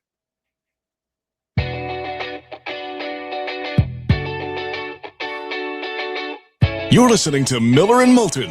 And now, here's Mark Miller and David Moulton. Miller and Moulton, millerandmoulton.com, Pelican Roofing of Florida text line 21,000. The keyword is Miller. If you've never texted the show, would love to hear from you on Seth's World Cup take there. Very passionate plea against FIFA, and I don't blame him. I still hope people come out and watch. I'm into it from the country standpoint. I just have not felt there being a lot of juice, and I'm seeing if that'll start. The difference is right now, though, what Fox is carrying all the games. That's your home of World Cup soccer in our country. Right. They have the rights. Yeah. And they have nothing right now to air. We're not, we're watching NBC and ABC for the hoop. We're watching ESPN and TNT for the hockey. So it's not like we're going to Fox. And I don't watch network television for anything but live sports. I mean, Seth and I are both in the same boat. If it's, and even when it comes to networks, when we do What's on Tap, if Seth and I were doing What's on Tap at the end of the show, honestly, it would be on YouTube TV. It's click down once, click to the right twice. I mean, that's how, they know who you are. When I turn on YouTube TV, the hockey game is the first game up for me. Right. And you press the logo of the teams, not what network it is. You don't know what, you find out what network it is after you hit play. And even now I subscribe to Paramount because I wanted to watch Landman, and they have all kinds of between Apple and Paramount. They have all kinds of goofy sports on there. A lot of the lower level Champions League. soccer stuff Yeah. in the Champions League, and Europa they have League. ECHL hockey that I found was on. I was cracking up of all these different sports, but it's not channels, it's just logos. Yep. For those of you that don't stream, that may catch a game on ESPN Plus, it's similar to that. If you're a college baseball fan and you're going to ESPN Plus, you're just looking for the logo of your team. They're in their conference tournaments right now. That's how you're finding that stuff. But I wish for this segment and this segment only, I could go back about, 20 years to when I was working with John and David, because they both love the Indy 500. I couldn't care less. I know for a fact that Seth couldn't care less. I have a good friend who's from the Indianapolis area. He was great, sent so many positive. Hold, to clarify, could care less. I'm not anti Indy 500. Like I can't stand the FIFA. Like right, it's but it's not apples to apples. I'm ambivalent toward it. It's fine. It's a good event. Kudos to them. You're not watching it on Monday. Oh no, I will. You weren't even. Were you aware it was running Monday? No. Okay, that's my point. Okay. But Seth, I would have done this to both of them when I saw this story, because I've now found interest in a race at the Indianapolis Motor Speedway that's taking place this weekend. The 2.5 mile track that's been open since 1909 is having its second annual Wienermobile. The Weenie 500 is on Sunday. Oscar Mayer, obviously your sponsor. We've all seen the Wienermobile making its trips across the country. In fact, someone in Oklahoma, I believe, rented it to take themselves and friends to prom, which I thought was hysterical. Cute. But Seth, I find this funny because, and I think you will too. One, they're 27 feet long. They've got V8 engines in them. They can do 60 miles on per it? hour. No. Damn it. No. They have named all of the cars for regions of the country. Last year, the Slaw Dog won the race, working past the Chai Dog by inches. What I find funny is, Seth, you are someone who takes in games both as a credentialed media member and as a fan. Sure. There is a huge difference between the two. Yes. Because when you have a media credential, what's the one thing you're not allowed to do? Cheer. Correct. Apparently last year, and obviously this is a nothing race, but apparently that rule was shattered last year in the press room at the Indianapolis Motor Speedway, because the reporters had all picked cars. They were all going nuts, and they were all cheering for their car in the press box. So that to me, and now I have an interest. Now I am going to seek out the race. And what makes me laugh is Paul Page was a longtime Indy 500 announcer. Our friend John Cassio worshipped this guy. The Indy 500 is John Cassio references the Indy 500 is his favorite sporting event. It literally, that's his thing. Like you said, we don't begrudge people who are that's what he's into. We know what he'll be doing on Monday. Right. His dad was into it. And so when we had Paul Page on the show, I found out that he did the hot dog eating contest. And that's what I wanted to talk to him about. And John was so mad at me because I'm asking about the hot dog contest. And John's like, this guy's called the Indy 500 for 20 years. You stupid. I don't care. I say that because Alan Bestwick is the person who is the PA announcer at the Indianapolis Motor Speedway. He's a play-by-play broadcaster on ESPN, TNT, NBC, Motor Racing Network, and he basically has had a Hall of Fame career as a motorsports announcer. Well, he does the play-by-play for this on the public address system at Indy. And he said over the last 12 months, he's been asked about the Weenie race as much as Daytona's race when he called Junior winning the first race at Daytona after the death of his father. Oh. Fans are literally eating this up. That's cute. So I will seek out the Oscar Mayer Wiener 500 on Sunday at the Indianapolis Motor Speedway, because that now I've got to find out if that's on any betting site. Right. I remember during the SAG strike, they asked all the iHeart people to walk the picket line, to support the act. Right. I remember you did. You went and jumped in with your shirt and everything. And the funny part about that is Melissa Gilbert, the actress, is the former president of SAG-AFTRA. Melissa Gilbert, for those of you who don't know, was Laura Ingalls in the Little House on the Prairie show. And I'm introduced to her, and she was also the voice of she was the first voice of Batgirl in the Batman the Animated Series. Oh wow, that's right. Because I remember the cartoons. Yeah, that's right. Holy cow. I said, excuse me, Miss Gilbert, do you mind if I ask you something just about your career? And she's like, oh, here we go. Here's the Little House talk. I said, nah, my sister watched that. I said, I want to talk to you about Batman. She's like, no one asks me about that. It is amazing when you come across someone, whatever it is, and they're used to question A. It's always been question A. And it's why, Paul Bissonnette, I'm a big fan of. I think he is a future Sports with Friends guest. He really, because I want him on this show more than anything. And I said, I could do an hour with Bissonnette and never bring up the NHL, ever. Right. He played his junior hockey in my hometown. Now, he goes by Biz Nasty on X. Well, Saginaw, Michigan, if you're from Saginaw, it's Sag Nasty. That's what we call it. It was the murder capital of the world. Detroit got all the credit. We were a smaller town. We were more violent for a while, and it's still not a great place. It's good to have and then he played in Wheeling, West Virginia, in the ECHL, the same league that I spent a large portion of my broadcast career covering hockey. I would talk to him solely about those two things. And I'm sure what he's always asked about is the Chicklets podcast or working with Gretzky or whatever the case may be. I'd be like, did you, my first question is, did you get Biz Nasty because you played in Sag Nasty?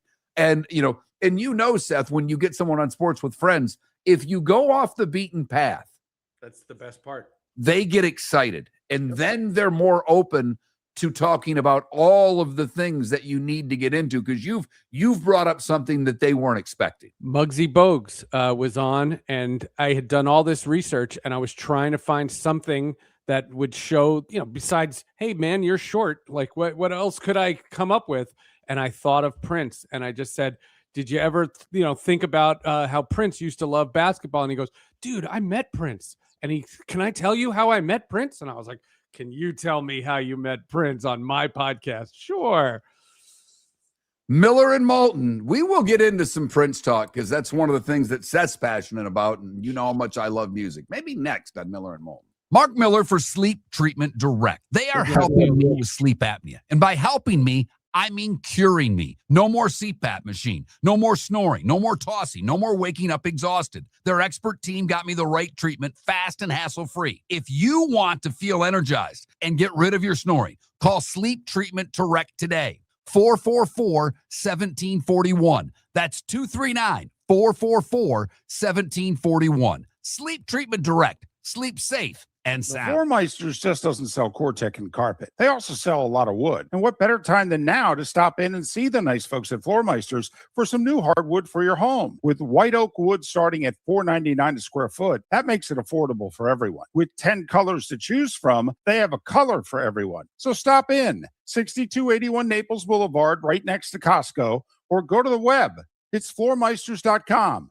Floormeisters.com. Floor Meisters, just keeping it real. American Paint Supplies, celebrating 30 years in Naples, is proud to be the exclusive Farrow & Ball dealer in Southwest Florida. The best thing to come from the UK since the Beatles, Farrow & Ball has the colors and paints at American Paint Supplies. See why all the designers and painters choose Farrow & Ball. For 30 years, American Paint Supplies provides the perfect pairing of service and expertise on 6100 Shirley Street in Naples off of Pine Ridge, or online at AmericanPaintSupplies.net. American Paint Supplies is your one-stop shop for all your coating needs. Your roof is your home's first line of defense. At Pelican Roofing of Florida, Ronnie, John, and their team bring years of experience to protect what matters most, your family and your business. From residential repairs to large-scale commercial roofing, we deliver honest work, fair pricing, and quality you can trust. An upgrade on your roof can lower your insurance costs. Don't wait for a leak to turn into a disaster. Call the experts at Pelican Roofing today. 1-866-9-PELICAN. That's 1-866-9-PELICAN. Online at pelicanroofingcompany.com. CCC 1332512. This is Miller and Moulton.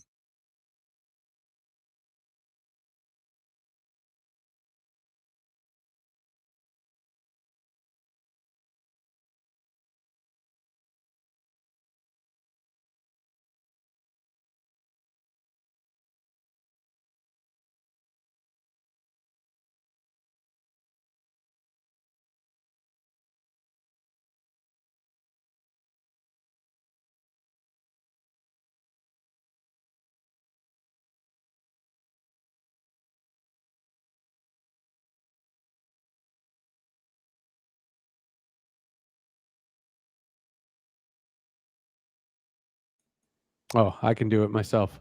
Don't you have that guy Neil Keefe? Don't you have to call him? I do. I just realized that after I said maybe. There you go. That's what I was trying to tell you.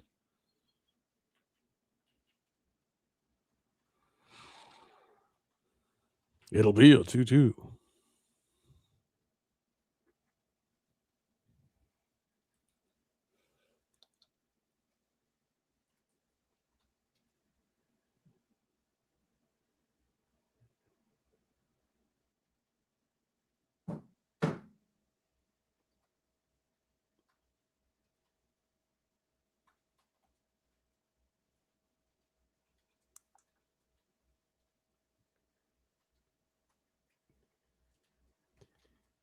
"11 Arsenal players have been named to World Cup teams."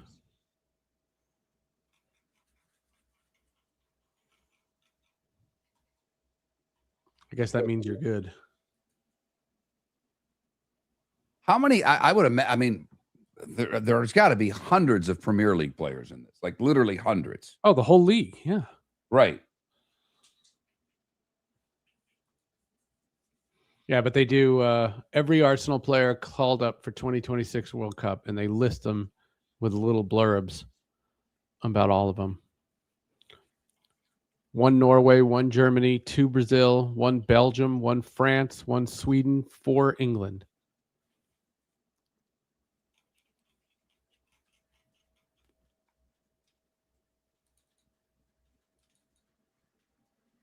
Did you see CBS last night showed a video of all the celebrities at Madison Square Garden, and they said that Cedric the Entertainer was at the game, and it's Bernard King. Oh my goodness. Wow. David just texted me. He's got someone at 9 about this Texas Tech story, just for FYI. Cool.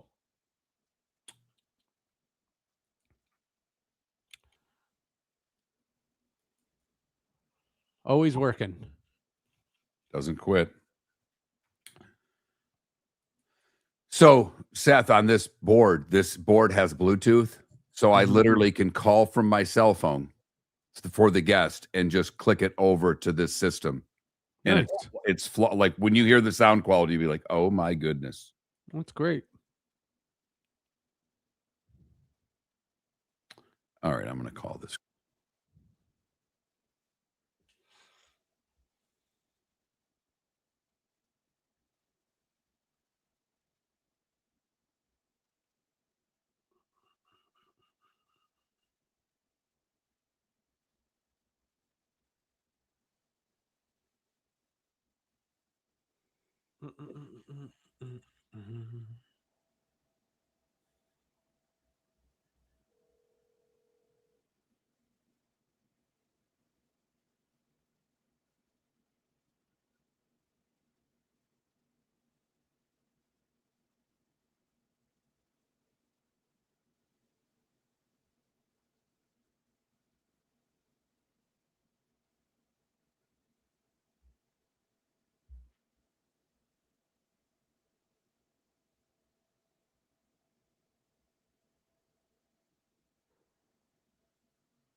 Neil, just want to make sure you can hear us.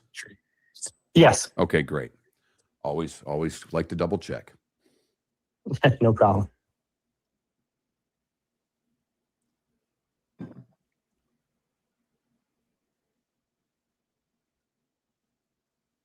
All right, we got about 5 seconds. Thanks again for doing this, Neil. Really appreciate it. Yeah, no problem. Thanks for having me.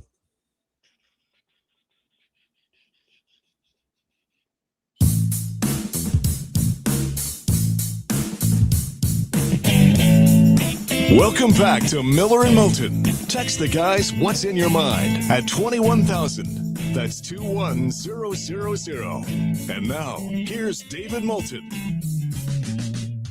Well, that's a little bit of a tease because, as I've joked, David, load management. He's got the day off today. Seth Everett filling in for David on Miller and Moulton, millerandmoulton.com. The Pelican Roofing of Florida text line is always open. 1-866-9-PELICAN, Pelican Roofing of Florida. The text line, 21,000, the keywords Miller if you've never texted the show before. And now joining us on the American Paint Supplies hotline, your one-stop shop for all your coating needs, Neil Keefe. He covers the Yankees for the Keefe in the City blog. You can follow him on X at Neil Keefe, NeilKeefe. Neil, Seth, and Mark, good morning. How are you? Hey guys, doing well. How are you? Doing very well. Obviously, the Rays are off to an incredible start. This was something we didn't expect. The Yankees off to a very good start as well, but I think much more expected.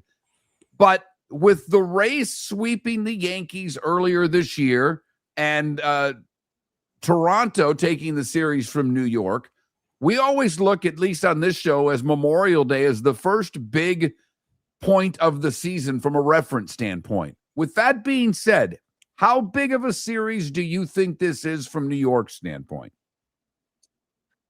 I think it's an enormous series. When the Rays swept the Yankees in April, I think people kind of wrote it off as being early in the year and not expecting the Rays to be that good this year just on paper. But the Rays are doing, what they typically do and making the most out of the margins and on a roster that's a much lesser payroll than all of the AL East, let alone the Yankees. So if you look at 2 weeks ago from yesterday, the two teams were tied in the loss column with 12 losses. The Yankees had a half-game lead, and then they had that miserable road trip against the Brewers, Orioles, and Mets. They come home, they win the first two games against the Blue Jays, then lose the last two nights. So they're now 6 games back in the loss column of the Rays with 3 to play here this weekend. So if what happened in April happens again here this weekend, I mean, a 9-game loss column deficit by Memorial Day, that's, most times insurmountable. Certainly we saw the Yankees blow an 8-game lead over the Blue Jays last year to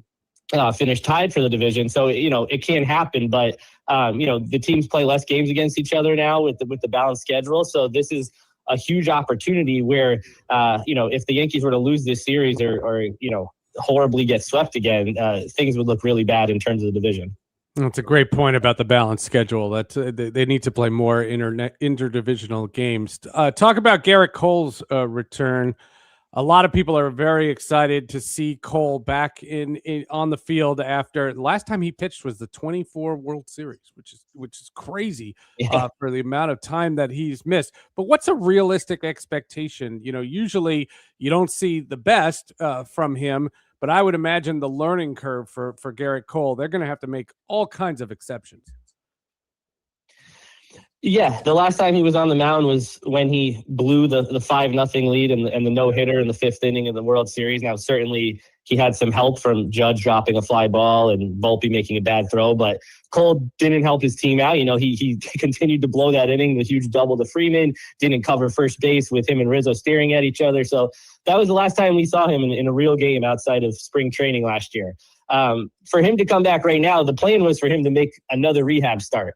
And the Yankees said they wouldn't push that up and whatever. But, the Yankees say a lot of things they end up changing their minds on. So he went out and hit nearly 100 last rehab start. So they're starting him now against the Rays. So, he's getting thrown into the fire right away. He can't have the kind of bad starts that Carlos Rodon had his first 2 times out coming back from injury. He has to be good right away because, like we just said, these are huge. Right, there's no margin of error right now. Right. So Yeah, so he can't go out there and give him 4 innings and 3 or 4 earned runs. He has to go out there and be the pitcher he's always been, and that's a lot to ask for a guy who hasn't been on the mound in a very long time. Well, and obviously, the Yankees have been tremendous from a pitching standpoint this year. I mean, their runs against are very good, but with Max Fried getting hurt, what's the status? What's the long-term status there? Is that just a short-term thing? Is there any worry that it could linger on? Because obviously, when you're getting Cole back, the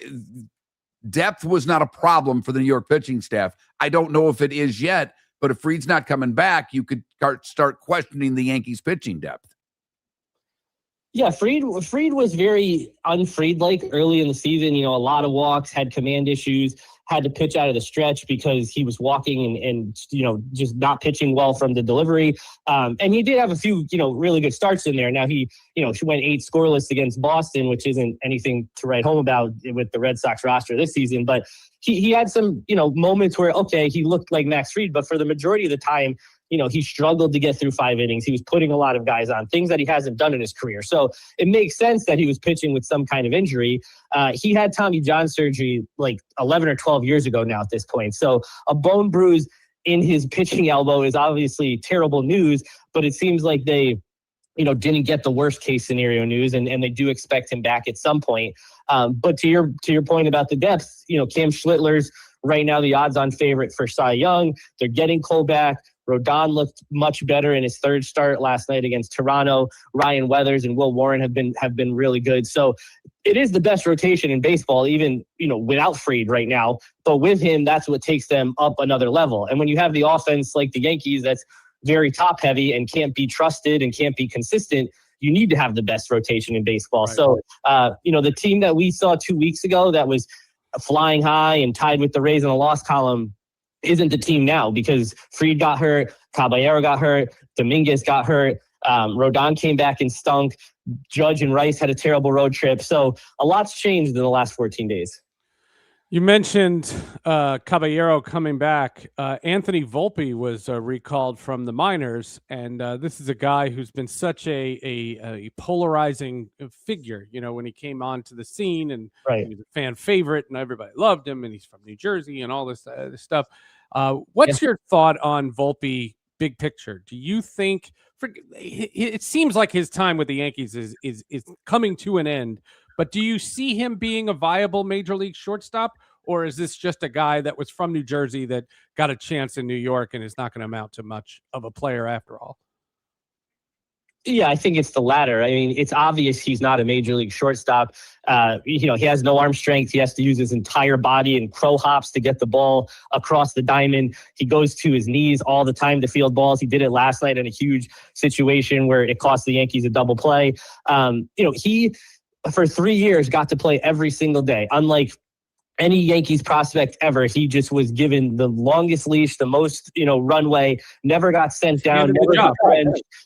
He handed the job, and based on a good spring training, in one time he played well for 3 weeks in spring training with very limited time at AAA, and then just was allowed to get 600 at bats a year for 3 years. And during that time, there was like 103 hitters in the league that had at least 1,500 plate appearances, and he ranked last or dead last in every major offensive category. So he's proven that he can't hit major league pitching. Now, he does do this in small spurts where at the beginning of each year, he does have like a week or two where he outperforms what you would expect him to. And then the Yankees believe that's the player he really is, and then they let him continue to play the whole season. And we kind of saw that right now when he undeservingly got called up because Caballero got hurt.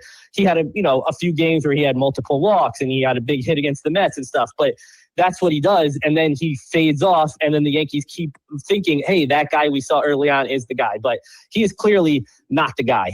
And if he plays this weekend over Caballero, who's set to come off the injured list on Friday, it will be a disgrace, because the only reason he got called up, he had a 500 OPS in AAA. He wasn't doing anything there. He only got called up because Caballero dove back on a pickoff attempt and broke his finger. So yeah, he should not be in the plan for the future or anything right now. If he's a depth piece, which doesn't even make a lot of sense because they only let him play shortstop when he's clearly not a shortstop. Anything more than that is just the Yankees being unserious about what they should do this season. But would another team take a flyer on him? Like, could you see, another organization after eventually this marriage breaks up and he's out? Could you see someone else taking a chance on the guy? Because, like you said, he's had flashes. And, do you think there's some organization that says, boy, if I could get this kid, I could make him a second baseman or something like that? Yeah, I think so. I mean, he's a high draft pick. He was the number 3 overall prospect in all of baseball before he got called up. So, guys like that seem to get chances for a decade. I wouldn't surprise me if he sticks on somewhere else or he plays for, 5 different organizations at some point. The guys like that with that history and that high of draft pick and that prospect pedigree will always get multiple chances. So it wouldn't surprise me, but it's clear that it's just not working out here. And I think, like myself and most Yankees fans, it's not like we don't like Anthony Volpe, the person. It's like we don't like what he represents. And that's the Yankees being arrogant and running this kid out there, and Boone telling everyone that he's effing elite in press conferences.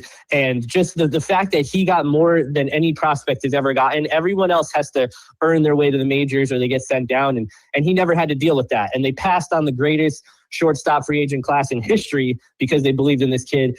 And it just hasn't worked out. So it's more about what he represents because of the Yankees' arrogance than the fact that like people don't want to see him do well. All right, you mentioned, and you're right, obviously, it's a top-heavy lineup. Judge and Rice, when they don't go, all of a sudden it changes who they are. They go more than they don't. That's obvious because Judge is the best hitter in the game. But is this a team, the old Yankees would have gone out and gotten help. And if, let's just say they lose 2 or 3 this weekend, they lose the series to the Rays. So they're not down 9 in the loss column, but they're down 7.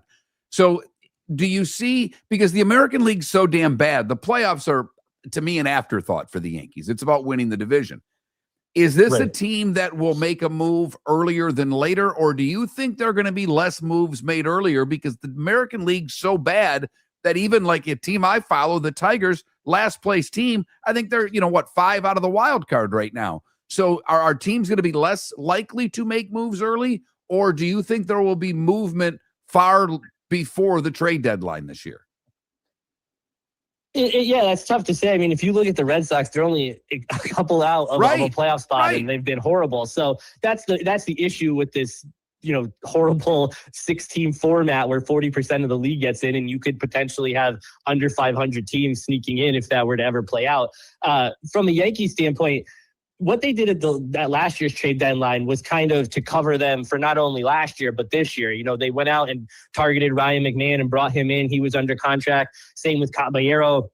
They got David Bednar. They got Jake Bird. They got Camilo Duvall. All these guys who were under control more than a year. They didn't go out and get any rentals. So they did work last year to get themselves set up for this year. Now, most of those moves have been horrible. Jake Bird was really bad last year, got sent down right away. He's been up and down this year. Duvall is barely hanging on to a roster spot at this point.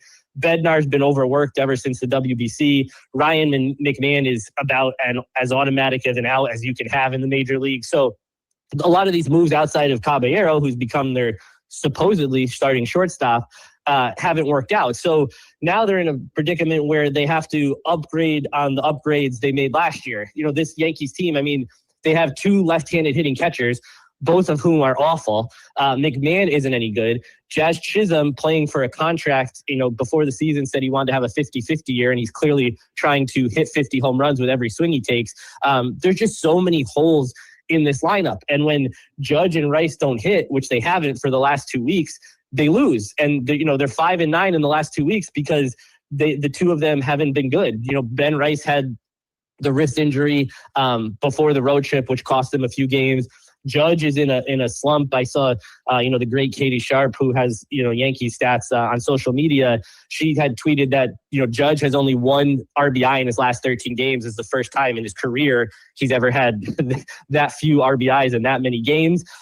So those 2, if they don't hit, they don't have a chance. And you could throw Bellinger in there on the outside too, because he's been good, but that's the lineup. When those 3 come up, if the Yankees don't score, they're not going to score again until those 3 come up the next time. So there's a lot this team needs and a lot of things they would have to do at the deadline to make themselves a true contender. And I just don't know if all those pieces will even be available. He's Neil Keefe, covers the Yankees. Big series this weekend. Yankees and Rays. The Rays are red hot. Well, you just heard it. The Yankees are not. Neil, enjoy the games. Have a good Memorial Day weekend, and thanks for giving us a little time this morning. Thanks, guys. Thanks, man. Neil Keefe on Miller and Moulton. He did not paint the rosiest picture there for the New York Yankees, Seth. That was quite the opposite. That was, you don't usually see Yankees people take down the Yankees like that. But that, obviously the pitching staff's phenomenal. The hitting, he's very worried. Well, there's two things. To me, the two takeaways are, number one, they're still as talented as anybody in the league. And the second thing is they're all making the playoffs. And the playoffs are such a crapshoot. Because of the 3-game series and because of the 5-game series, you have to be playing well at the right time. And in a league that is, with this situation, I mean, Toronto, the Yankees, and the Rays are probably all going to be in the playoffs in some way, shape, or form. So it's just about being right for that time. To me, that's why it's not gloom and doom. It's not a long summer in that sense. Miller and Moulton. We'll talk the NHL next. Go! This summer, there's only one place to experience the roar of the World Cup at the British Open Pub in Bonita Springs, your World Cup headquarters, where the team is bringing every match live, full sound on every TV across the patio, with daily food and drink specials from the opening match on June 11th through the final on July 19th. Catch the electric atmosphere for every England and USA match and all the matches in between at the British Open Pub, Bonita Springs, at the shops of Pelican Landing, where the World Cup comes alive. Your roof is your home's first line of defense. At Pelican Roofing of Florida, Ronnie, John, and their team bring years of experience to protect what matters most, your family and your business. From residential repairs to large-scale commercial roofing, we deliver honest work, fair pricing, and quality you can trust. An upgrade on your roof can lower your insurance costs. Don't wait for a leak to turn into a disaster. Call the experts at Pelican Roofing today. 1-866-9-PELICAN. That's 1-866-9-PELICAN. Online at pelicanroofingcompany.com. CCC 1332512. The Cape Coral Police Department is growing, and they want you to be a part of it. They're hiring new officers. Starting pay is between $74,000 and $90,000, depending on your experience. And with a $10,000 hiring bonus, you could be making $100,000. Enjoy paid holidays, off-duty details, plenty of OT opportunities. They're also hiring dispatchers and professional staff. So go to capecops.com. capecops.com. Be brave, be best, be Cape. American Paint Supplies is your one-stop shop for all your coating needs and has been for 30 years. American Paint Supplies is also your #1 Festool dealer in Southwest Florida. If you are a builder, cabinet maker, painter, or power tool enthusiast, Festool craftsmanship can be found at American Paint Supplies. Celebrating 30 years of service, and Festool is celebrating 100 years of excellence. Come to American Paint Supply for a perfect pairing of service and expertise on 6100 Shirley Street, Naples, off of Pine Ridge, or online at AmericanPaintSupplies.net. Floor Meisters just doesn't sell Cortec and carpet. They also sell a lot of wood. And what better time than now to stop in and see the nice folks at Floor Meisters for some new hardwood for your home. With white oak wood starting at $4.99 a square foot, that makes it affordable for everyone. With 10 colors to choose from, they have a color for everyone. So stop in, 6281 Naples Boulevard, right next to Costco, or go to the web. It's floormeisters.com. Floormeisters.com. Floor Meisters, just keeping it real. Mark Miller for Sleep Treatment Direct. They are helping me with sleep apnea. And by helping me, I mean curing me. No more CPAP machine. No more snoring. No more tossing. No more waking up exhausted. Their expert team got me the right treatment, fast and hassle-free. If you want to feel energized and get rid of your snoring, call Sleep Treatment Direct today. 444-1741. That's 239-444-1741. Sleep Treatment Direct. Sleep safe and sound. This is Miller and Moulton.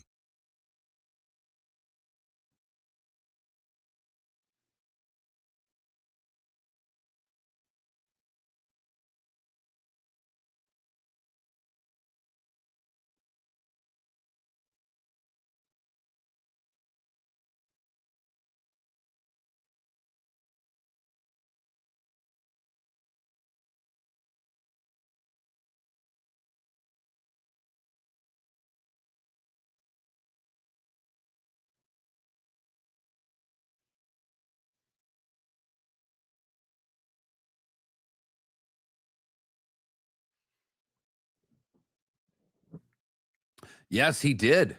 For a guy that covers the Yankees, he was as negative towards it. And I like that. He was honest. That's someone who's actually covering the team.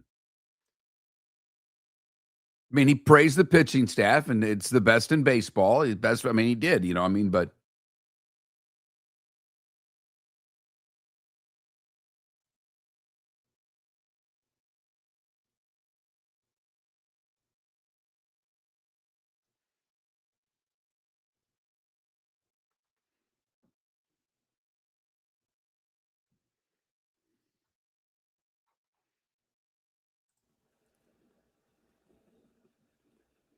it was very strange there. Normally, when I just press the phone number on the text, it dials, and it wasn't saying, on an iPhone, it just says call, whatever. It wasn't doing that. So I had to go back and forth. That was weird. That never happens. That is weird.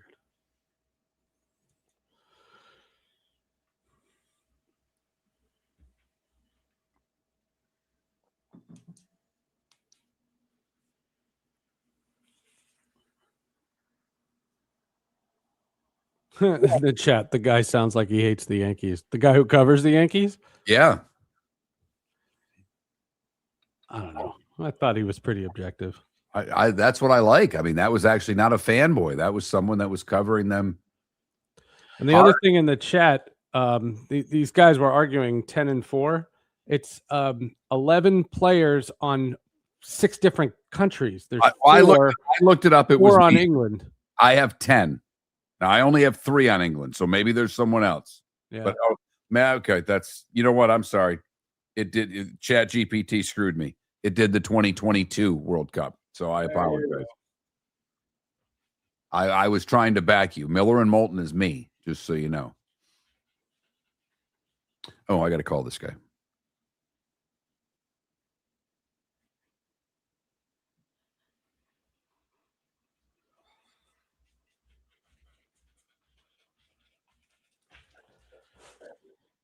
So 10:45. Oh, you're calling the guy.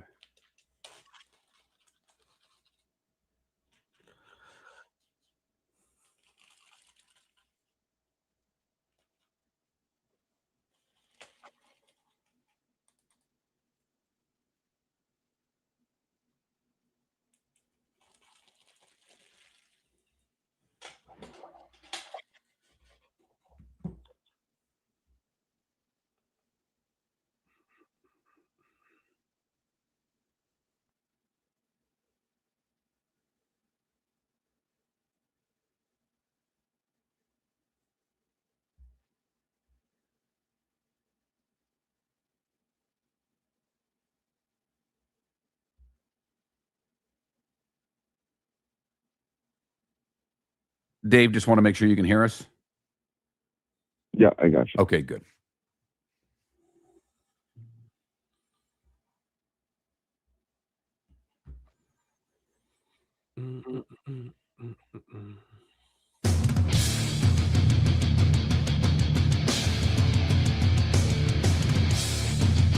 You're listening to Miller and Moulton, coming at you from the Floor Meister Studios. Floor Meisters, keeping it real. And now, here's Mark Miller and David Moulton. Miller and Moulton, the 8 o'clock hour. David on load management today. Seth Everett filling in as David gets a head start on his Memorial Day weekend. We are pleased to have Dave McCarthy on the show. Covers the NHL, works with the NHL Network and Sirius XM's NHL radio channel. You can follow Dave on X at Dave A. McCarthy. Dave, the letter A, McCarthy. Dave, Mark, and Seth, good morning. How are you? Doing great, boys. Thanks for having me on. Really appreciate it. Obviously, the big question heading into last night, rust or rest. And then the Canes come out 33 seconds in the game, score a goal, and you're like, well, looks like rest. And then Montreal, from that moment, because the Canes had a great first shift. From that moment for the rest of the first period, I don't know if they had another good shift. Just how good was Montreal last night? Well, they looked like they were a team that came off a big Game 7 win and really hadn't fallen out of the groove. I was really interested to game would play out, because as you pointed out, an historic amount of rest for Carolina with 12 days between games, and Montreal coming off the high of another game 7 on Monday night. And so it turned out that staying kind of in the groove, as Montreal was what paid off last night. I think we saw portions of that game where Carolina started to come alive when they made it 4-2. I thought, oh, okay, they're kind of turning the tables here. I thought they were the better team in the second. And then I was expecting a real push in the third, and it just didn't come. I think they almost went at one point, I think it was almost 18 minutes without getting a shot on goal toward the end and into the third. And then once Slavkovsky scored that incredible goal, stepping around Svechnikov like that, game was over. So, look, a few things that worked against Carolina. Jacob Slavin, my first game of his career. Never seen him play that bad before. The guy was -4, but you have to imagine that he bounces back. And for Montreal, you wonder if at some point, while staying in the groove was good, does the amount of heavy, high-intensity hockey that they've had to play to get to this point catch up to them, and they hit a wall.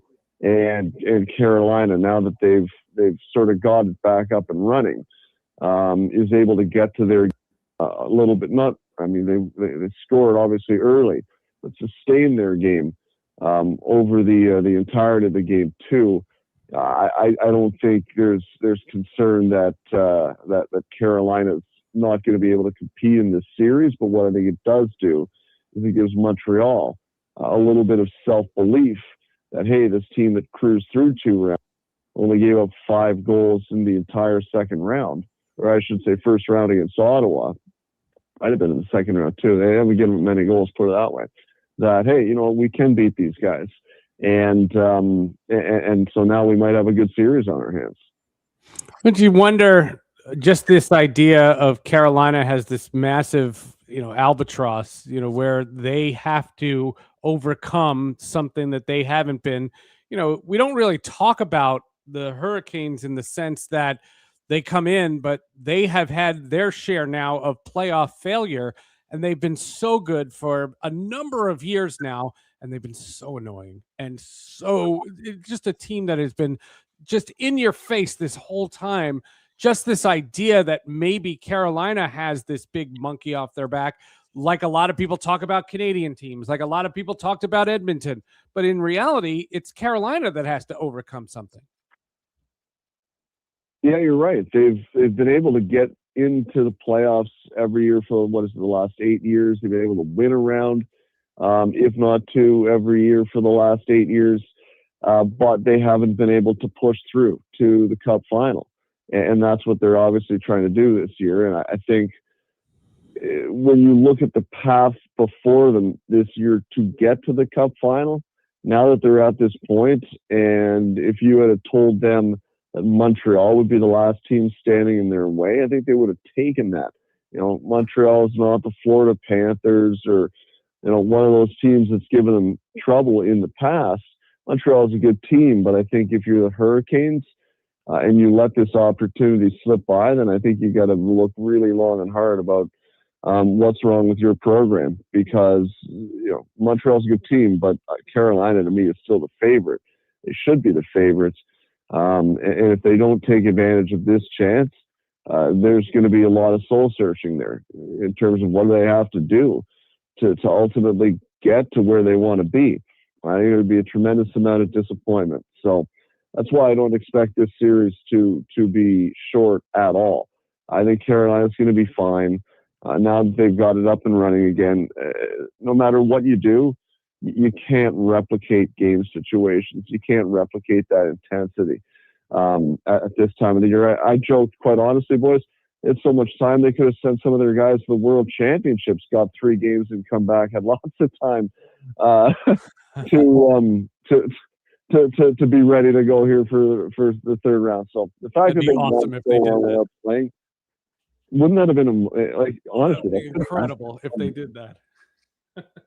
So That's how long they had off. Right. And so now that they're back and rolling again, I would expect them to get to their game, because one thing that they do so well is get to the way that they want to play quickly, and they sustain it consistently. And that was what was a bit of a surprise last night. They got out to an early start, but then the air fell out, which is very rare for that team. Well, and defensively, some of the mistakes they made, K'Andre Miller on that play coming over, I mean, that was just stuff that you don't see out of Carolina. So I think it's easy for Rod Brind'Amour to show them the tape and say, guys, this is not who we are. And I'm like, you think they will rebound. But fact of the matter is now, in their last 18 Eastern Conference Finals games, they're 1-17. That's a number they have to get over. I want to switch to the other series, though. I was driving yesterday and listening to one of your cohorts, Carter Hatton on NHL radio, and he talked about the Vegas Colorado game, and he was talking about blocking shots. And he goes, there are guys that just get in the lane, and then there are guys that commit to block shots. And for whatever reason, that resonated with me. And he talked about the number of shots that Vegas blocked. And it was, I think, strange for all of us when Cassidy gets fired and Tortorella becomes the coach that late in the season. And we always hear about, buying in and a lot of cliches that when you're good are easy to do, and when you're bad, they're much tougher. But how much, in your opinion, have the Golden Knights changed, if at all, since Tortorella took over as head coach? Well, you're talking about blocking shots. If John Tortorella is your coach, you better be doing more than just getting in the lane, because if you're not committing to it, you're not going to play very often. That's one of the standards that John sets, and he expects everybody to adhere to it. And we've seen a lot of that from Vegas, including on the play that led to the third goal, where Brett Howden blocked the shot. And then Ben Hutton comes out of the box, and then they're off on a 2-on-1, and then they put it in. And, that was one of those plays where if you're Sam Malinsky, the Avalanche, it's inexcusable. Humongous mistake. One, it drives me nuts when a guy at the point drives it into a guy's shin pads. You've got nothing but time there. This is a National Hockey League. You've got nothing but time to make a good play. You're not going to put it through the guy's legs. If you do, the percentage of that actually getting through is so low. It's not worth the risk at that point in the game, especially when you got a penalty elapsing where if it gets blocked, and it likely will, it's going to bounce into the neutral zone. You're flat-footed, and you're in big trouble. So that was such a bad play, and that was really game at that point. Colorado ended up getting a couple goals, but they just couldn't surmount that much of a deficit at that point in the game. And so much like the Carolina-Montreal series, I thought Colorado was not quite themselves. I thought they looked disorganized at times. Not having Cale Makar in the lineup is a huge loss. That affects the way they play to an extent. But having said all that, that goal was that we just talked about, that was a self-inflicted wound. And, the Marner set up to Dorofeev on the second goal. I mean, that was a play that we never saw once in 9 years at this time of the year in Toronto when he was here. But I got to give him his flowers. That was an incredible play to jump through the slot like that, to retrieve the puck after he put a little bit too far ahead of himself, to have the vision to know where Dorofeev is. And then he made the pass knowing full well that he was going to get buried in the corner. He did it anyway. He made a great play. And so, that was getting beat by a great play. It happens sometimes. But I thought Colorado was right there. So, again, I think it gives Vegas some belief in themselves. But Colorado, they have got to find a way to clean up some self-inflicted wounds that they don't typically make. And their top guys need to be a little bit better. McKinnon, Nakish, they were not at their best. I would expect them to be better. You don't see Nathan McKinnon have two, underwhelming games at this point of the year very often. I'm told we are short on time, so I can only ask you for like a 5-second answer. What's a better chance of happening, Quinn Hughes coming to New Jersey or Jack and Luke going to Minnesota? Oh man, that is a good question. I know that's the only one I cared about. Like the rest of the playoff talk was white noise. That's the only thing I wanted to ask you. Yeah, I don't think Quinn Hughes is going to leave Minnesota, to be honest with you guys. I think yeah, I think he's going to be shown that they're committed to winning. They're going to pay him. I think he likes it in Minnesota. He's got a good relationship with Bill Guerin. I don't see him leaving Minnesota, to be honest with you. What's not to like? He's Dave McCarthy, NHL Network, Sirius XM's NHL Radio. Follow him on X at Dave A. McCarthy. Dave, thanks so much for giving us some time. Enjoy the rest of the conference finals. They're off to a great start. All right. Thanks, boys. Appreciate it. Thanks, man. You got to love hockey, guys. I had to. No, it's a good question. I'm fine with it. And I could have told you the answer. And who would want to be in Jersey when you could be in the state of who hockey? could? Why would you want to be in Jersey? State of hockey with Bill Guerin, with a winner, with an organization that's committed to winning. I hate to break it to you. One team was in the playoffs and won a round. The other team didn't make the playoffs. They've needed the same thing for years. Seth, do you know what it is? It's called a goaltender. Oh, boy. Here we go. Miller and Moulton. Your roof is your home's first line of defense. At Pelican Roofing of Florida, Ronnie, John, and their team bring years of experience to protect what matters most, your family and your business. From residential repairs to large-scale commercial roofing, we deliver honest work, fair pricing, and quality you can trust. An upgrade on your roof can lower your insurance costs. Don't wait for a leak to turn into a disaster. Call the experts at Pelican Roofing today. 1-866-9-PELICAN. That's 1-866-9-PELICAN. Online at PelicanRoofingCompany.com. CCC 1332512. Floor Meisters just doesn't sell Cortec and carpet. They also sell a lot of wood. And what better time than now to stop in and see the nice folks at Floor Meisters for some new hardwood for your home. With white oak wood starting at $4.99 a square foot, that makes it affordable for everyone. With 10 colors to choose from, they have a color for everyone. So stop in. 6281 Naples Boulevard, right next to Costco, or go to the web. It's floormeisters.com. Floormeisters.com. Floor Meisters, just keeping it real. American Paint Supplies, for nearly 30 years, is your one-stop shop for all your coating needs. If you are a designer, a contractor, a professional painter, or a weekend warrior, American Paint Supplies is the place where experts go to get expert solutions. At 6100 Shirley Street in Naples off of Pine Ridge, American Paint Supplies delivers the best solutions with the best products with the best support. Meet Gene and his team today at American Paint Supplies. Call 239-566-2700. That's 566-2700 or online at AmericanPaintSupplies.net. Mark Miller for Sleep Treatment Direct. They are helping me with sleep apnea. And by helping me, I mean curing me. No more CPAP machine. No more snoring. No more tossing. No more waking up exhausted. Their expert team got me the right treatment, fast and hassle-free. If you want to feel energized and get rid of your snoring, call Sleep Treatment Direct today. 444-1741. That's 239-444-1741. Sleep Treatment Direct. Sleep safe and This is Miller and Moulton.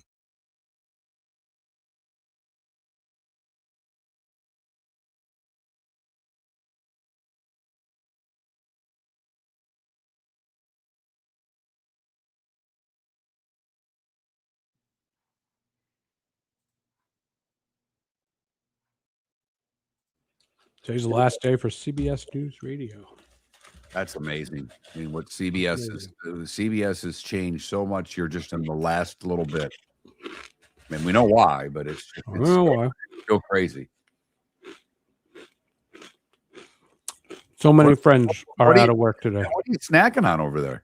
No Frosted Flakes. No milk right out of the box? No milk. What are you, 12? Milk is for suckers.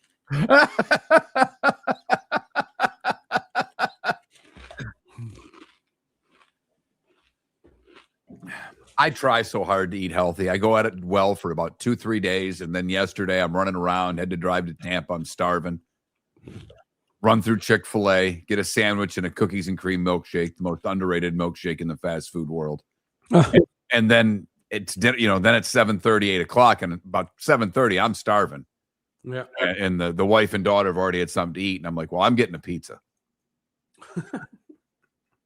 And they all joined me. They all wanted pizza after I got it. I bet. And I will say for you 239 folk that Mama Anna's, that's a good little joint in Coconut Point there. It's not Uncle Rico's, don't get me wrong. But from a proximity to me, it's the best pie near me. That's amazing. I still can't get over CBS Radio. That's crazy. Yes, it is. Peter King lives in Florida. You know him, right? You're talking Sports Illustrated, Peter King? No. Maybe that's not his name. He's the CBS Radio guy for years, like for decades. I've known him through that.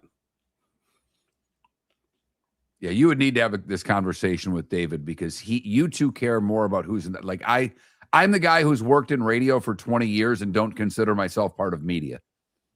Oh, I don't pay attention the way you guys do to. no, it's just 6% milk. 6% milk, Canada. What the hell is 6% milk? I know 2% times 3. But what 6% of right, what is, like fat in? Ugh. Yeah, I mean, well, whole milk. What percent is whole milk? I'm just curious. It's got to have a percent to it. I have no idea. That's all I drank growing up too. All we had in our house was the Red Cap milk, and that tastes like cream to me now.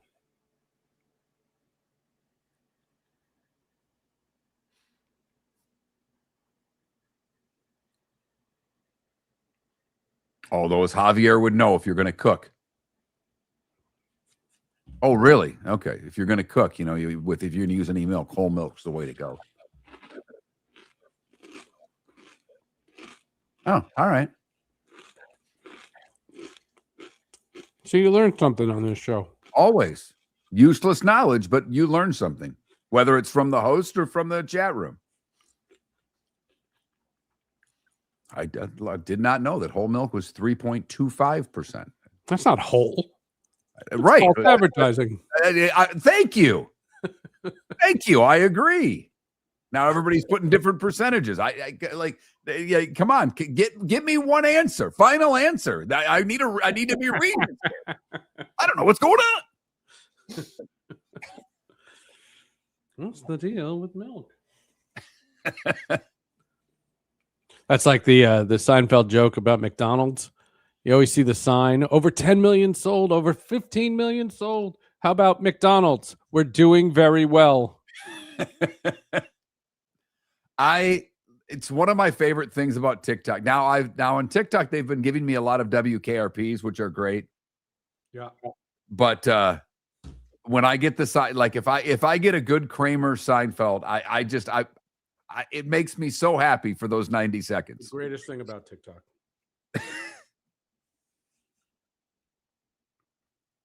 TikTok, as bad as Twitter is, TikTok is my favorite thing in the world.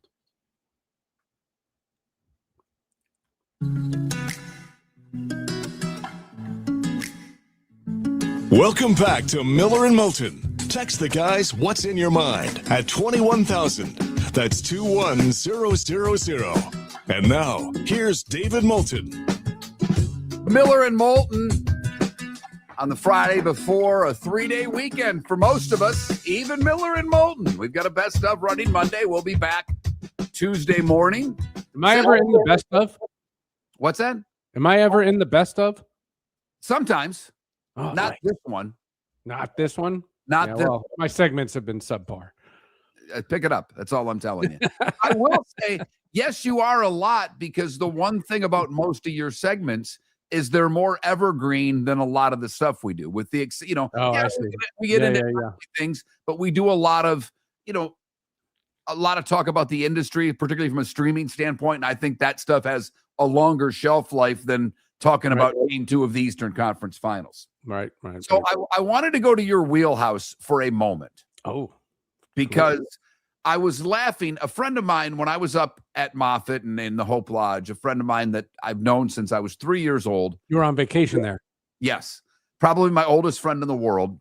And he's made his living as a softball pitching instructor. He was a coach at a couple of D1 colleges, and he's had a pitching school forever. But he's a music junkie, and we both are. But he had me listen to a podcast he was on because he knows that I do this for a living. And so it's all about softball. And I'm listening to this thing, and it's long, and I'm going, it's a podcast about softball? Yeah. Yes. Okay. And it's not a podcast about music. It's a podcast about softball. No, but the guy who hosted it at the end, he said, I usually always ask, what's your hidden talent? But I know a lot about you, Doug. And he goes, give me your best 3 concerts. And he started out with a Prince show, and he saw him at the United Center in Chicago. Nice. And apparently the night before, the power went out. And Prince, who's a perfectionist, was not very pleased that the power went out in the building and it delayed the show and all of these things. So he went the second night that he played there and had bought tickets to this after party at the House of Blues. And he didn't know whether or not Prince was going to show up, what was going to happen.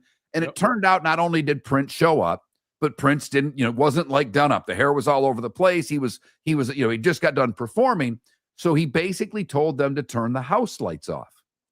And they're like, what? He said, lights out. And when the lights went out and your eyes kind of corrected with the whatever background light was there, he ended up playing for 2 hours. Yeah. And Doug thought that he saw something that no one else had seen. And I'm kind of laughing because I know you. And this was something that Prince did often as far as playing shows after shows. Sure. How many after shows of Prince? And I know you've seen Prince a million times. How many after shows did you see? At least 2. I would say 3 total. Vegas was the last one, but yeah, the after shows. The best after show I ever went to was in 2002. Prince played Lincoln Center in Manhattan, and after that, went to this club on 44th Street, and I remember the girl I was seeing at the time. She had no interest in this, and you could tell, like, going to a club at midnight, like, what am I doing? And we went, and he played till like 4 in the morning. It was so much fun. That one, City Winery, that was the day I met him. That was an after show that he didn't perform. His band performed without him, and no one knew he was in the building. And all of a sudden, he showed up at this club or this bar, this City Winery. That one, and then Vegas when he did the residency at the Rio Hotel. That was in 2007. But yeah, I was 3. The after shows are always better than the shows. And because there's no real set list when he does the after shows. He just kind of jams, and if a song comes out, right? Because that's what I was listening to Doug, and he was like, he was just playing stuff. Yep. He'll do covers. He would do just all kinds of random things. Just jam sessions with these folks. And one year, when he left Warner Brothers and the whole name change and all that stuff, he was releasing stuff directly to consumers. Like he created a download store 6 weeks before iTunes was created. A pioneer in that sense, and he would release an album called One Night Alone, The After Shows. And it was a bunch of performances from after shows lopped together, like in the form of an album. And it was from different cities. So like there'd be one from Portland, one song from LA, one song from New York. And there were songs from shows that I had been to. It's just fascinating. That is crazy because I like the Grateful Dead. I don't consider myself a Deadhead. I listen to the Grateful Dead channel. I know more about their music now than I ever did when I saw them. And I was able to see, I think, 5 shows in my life. But it is crazy because they allowed the taping. And years after the first show I was at, I'm listening to a show and someone says, this is the second show in Ann Arbor, 1988. And I'm like, it's what? And that's the show that I was at. And Jerry Garcia screws up and forgets the lyrics to a song, and the crowd goes nuts. I didn't even get it because it's the first show I'd seen. I wasn't all that into their music. And it is amazing when you are able to hear a show that you were at, because I think you have a pretty different perspective of that show the second time through. So your friend was talking about Chicago, the United Center, where the power went out. Yeah. That he saw him on September 25th, 2012. Yeah. Okay. There's this website. It's called Prince Vault, and it is like the epitome of a database. Like, that's all it is. It's not a fancy website by any stretch. And these people put it together. And I met one of the guys that put it together when I was working with Prince. And there's this Prince Vault. So if you type in United Center, it'll show you all the dates that he played United Center. And is there one that has the power going out? And I found that, and it was September 24th. So he went to the September 25th show. That's funny, because Widespread Panic, or a Widespread Panic fan, has something similar, and I don't know the name of the website off the top of my head, but they have a lot of Widespread shows, but they have other bands on this thing. And I did find a board recording to a Purple Rain tour of Prince from Miami that I listened to, that I found, because how they get their hands on these bootlegs, I have no idea. But if you search, you can find them. I think it's Panic Vault, like what you just said, but I believe it's panicvault.com or .net or whatever, but it has a Prince show from the mid 80s of the Purple Rain tour in Miami, Florida. And I find that stuff fascinating, because Prince was always a star in his own mind, but that's as he's becoming an icon. And it's, when you hear that, is height of his power. Yeah. Right. Yeah. And so I always find those type of shows amazing. But just a little music talk for you. I want to ask you this. I asked our Twitch and YouTube audience this the other day during a break. And I asked David, because he came back on the air and answered. I said, probably should ask the question to the audience first, so they know what you're talking about, David. But who's the band that everybody else likes that you simply cannot stand? Oh, that's a great one. Because mine's Def Leppard. Def Leppard was a band when I grew up. Everybody loved Def Leppard. Yeah. Pour Some Sugar on Me. Huge. That I can't get, that I don't understand. Easy. It's easy. Fish. But I don't. Yeah, because not everybody likes them. That's the only. I mean, they're okay. Britney Spears. Britney Spears or Justin Bieber. I knew Seth would have more than one answer to that question. Boy, did I hit him right in his wheelhouse there. Things, that could be a segment we could do every day on our show. Things Seth doesn't like, and here's why.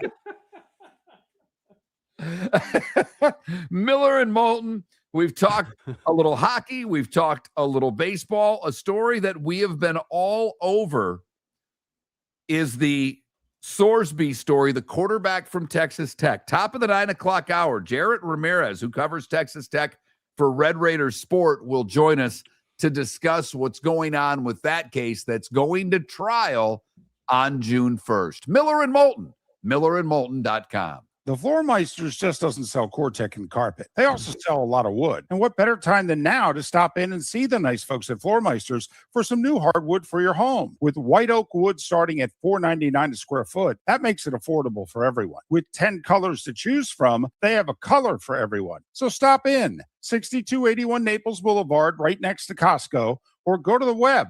It's floormeisters.com.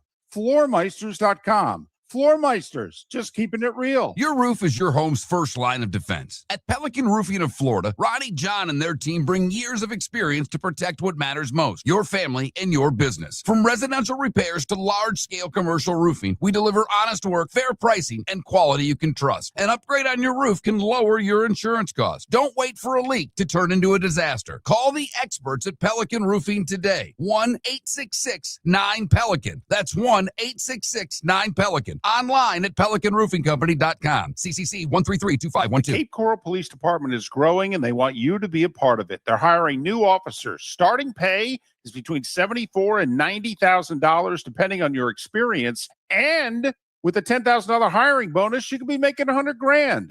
Enjoy paid holidays, off-duty details, plenty of OT opportunities. They're also hiring dispatchers and professional staff. So go to CapeCops.com. CapeCops.com. Be brave, be best, be Cape. American Paint Supplies, for nearly 30 years, is your one-stop shop for all your coating needs. If you are a designer, a contractor, a professional painter, or a weekend warrior, American Paint Supplies is the place where experts go to get expert solutions. At 6100 Shirley Street in Naples off of Pine Ridge, American Paint Supplies delivers the best solutions with the best products with the best support. Meet Gene and his team today at American Paint Supplies. Call 239-566-2700. That's 566-2700 or online at AmericanPaintSupplies.net. This is Miller and Moulton.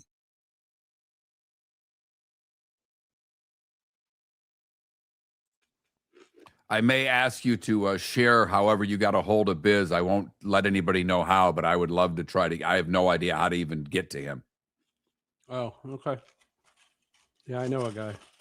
That's I'm always really good friends with Liam McCue. Oh, are you? Okay. He's a Syracuse guy. They start out last night on the open. Early on, Liam's like, blah, blah, blah. He goes, it got quiet here all of a sudden. And Biz jumps in. He goes, well, they're playing a country song. That's like religion around here. Hallelujah. Praise the Lord. Hallelujah. I mean, that's like how they started. And I'm like, oh my goodness, is he something? Oh, fine.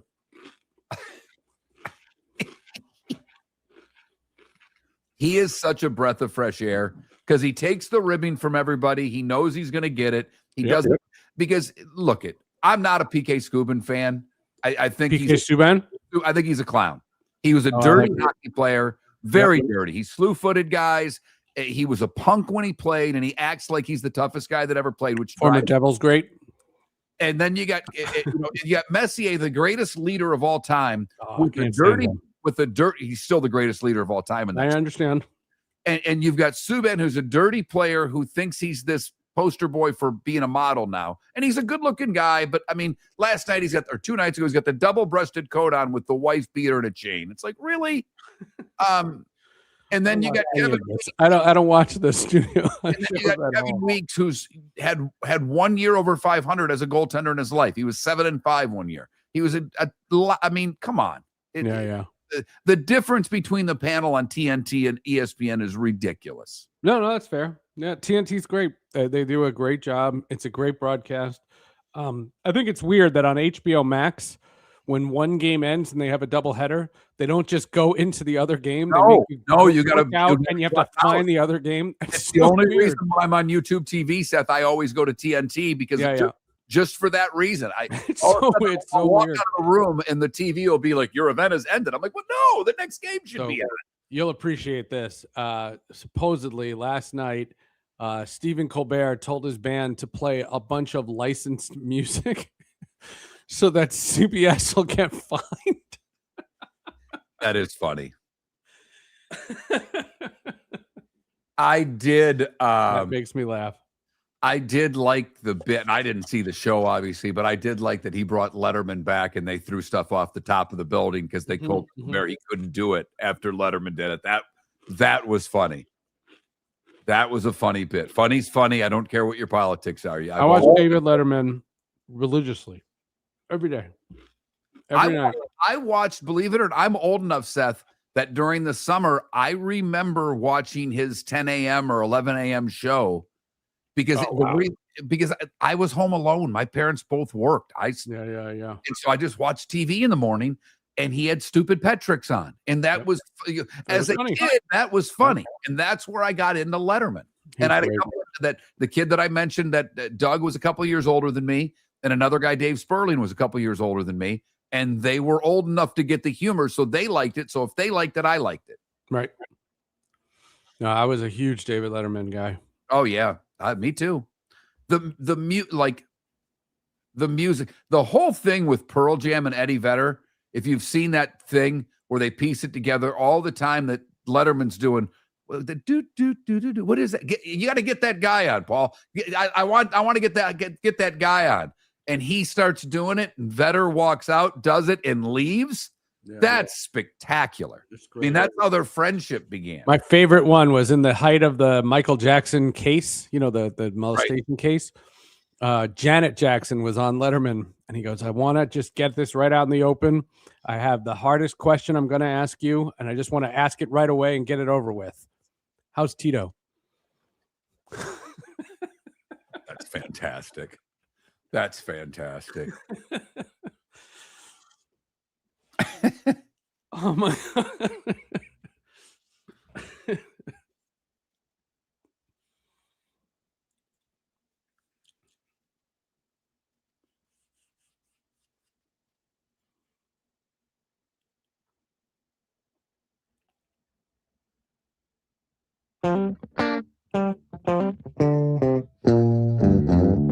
You're listening to Miller and Moulton. And now, here's Mark Miller and David Moulton. David has the day off today. Miller and Moulton. Already barbecuing for Memorial Day. 4 days in advance. That's right, because if you know David Moulton, he likes to cook. Seth Everett filling in today. Thankful to have Seth with us. Enjoy your Memorial Day weekend, and David be the one that say it, but I will say it today. Take a little time on Monday to remember why you have the day off for those that sacrifice so much for our country. When we began, I quickly just talked about streaming, and there's something, I don't know if you saw this, and Seth, you're a soccer guy, and I know you don't watch this league that much because you watch real soccer, and that's the Premier League and some of the other leagues, but MLS is growing. I said a long time ago, I think it was at least 5 years ago, maybe longer. David asked me what franchise, if I could buy one, would I buy? I said, I'd buy an MLS franchise because they're going to explode. One of the things I was right about. It happens occasionally. In the global rankings, just for the record, in the global rankings based on salary structure and talent rankings, MLS is 9th in the world. 9th? Okay. I thought it was closer to 6th, but I'm certainly not going to argue. But it's that's what I read. No. I'm not. Hey, look at that. But did you happen to see what they are going to do for an MLS game? They are going to televise a game, and I'm guessing it's on Apple TV because that's where all of their games are. Right. But they're going to broadcast a game that apparently is going to be filmed entirely with iPhone. Oh, with an iPhone. Yeah, I saw this. Yeah. I mean, that's crazy. I'm so curious to see what it looks like. Seth, I am too. I have no interest. 100%. Basically, to your point about the MLS, I've said it for the longest time. Like, I live in Southwest Florida. We just got Naples FC. I have not yet been to a game. Full disclosure. It's in the Tier 2 or Tier 3 league in the United States. I don't even, which one it's in. But they ended up playing the Orlando team in the whatever cup.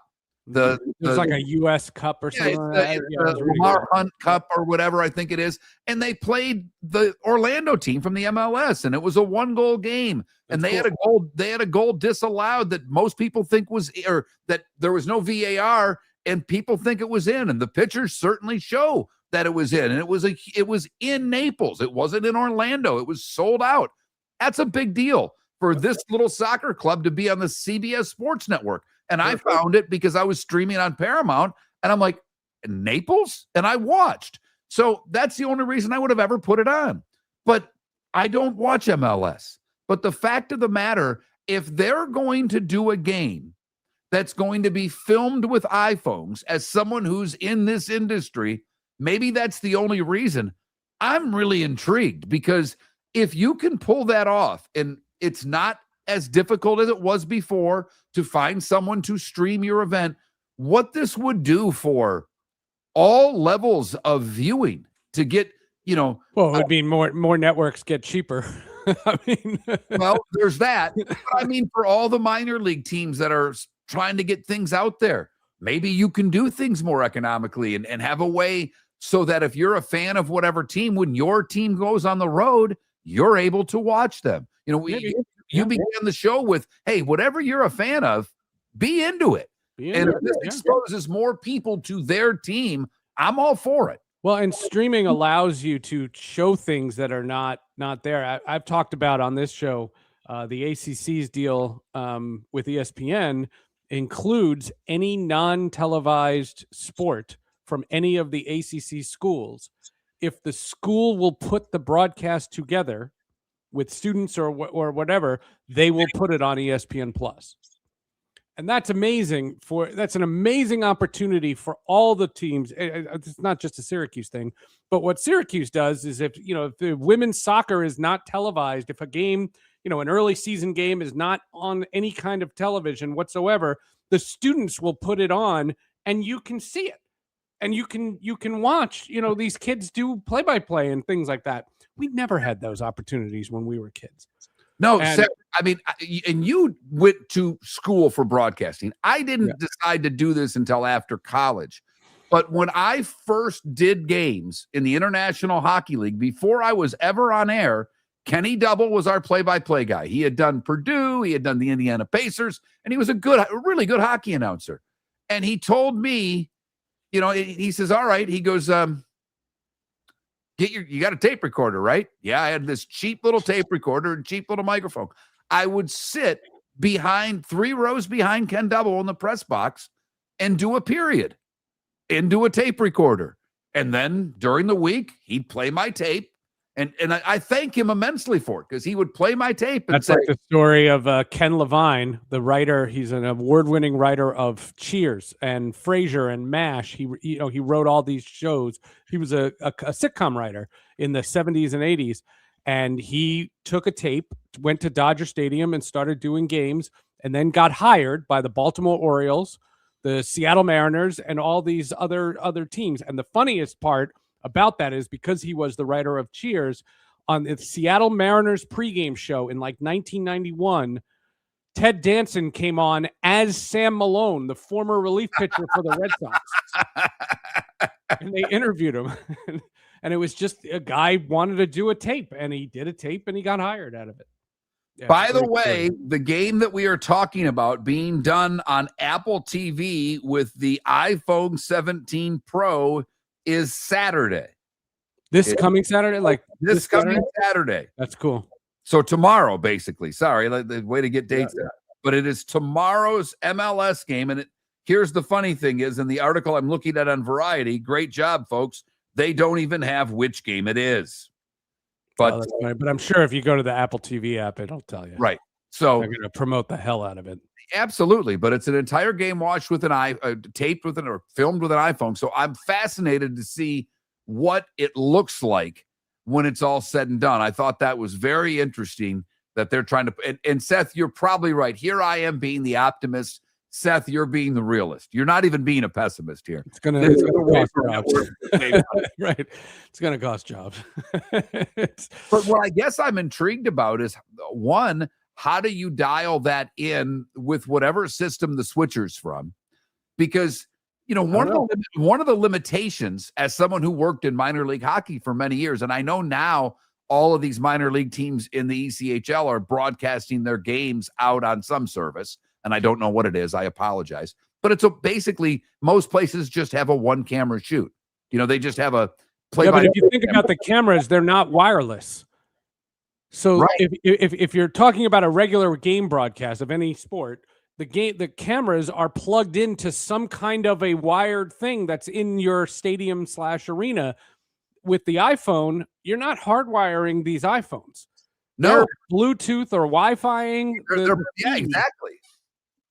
But there's got to be some sort of switcher, if you know what I mean. And I'm not trying to get but the feed has to go somewhere, so it has to go to a truck of some kind. And it's probably mixed the same way. It's just instead of the cameras, you have phones, and those are Wi-Fi connected. And you have fans at the game using their phones. I mean, Wi-Fi has pockets. Just for the record, like my setup here, my studio here that I do my podcasts and my iHeart and you guys and whenever you're hooked up with us, right? It's all hardwired.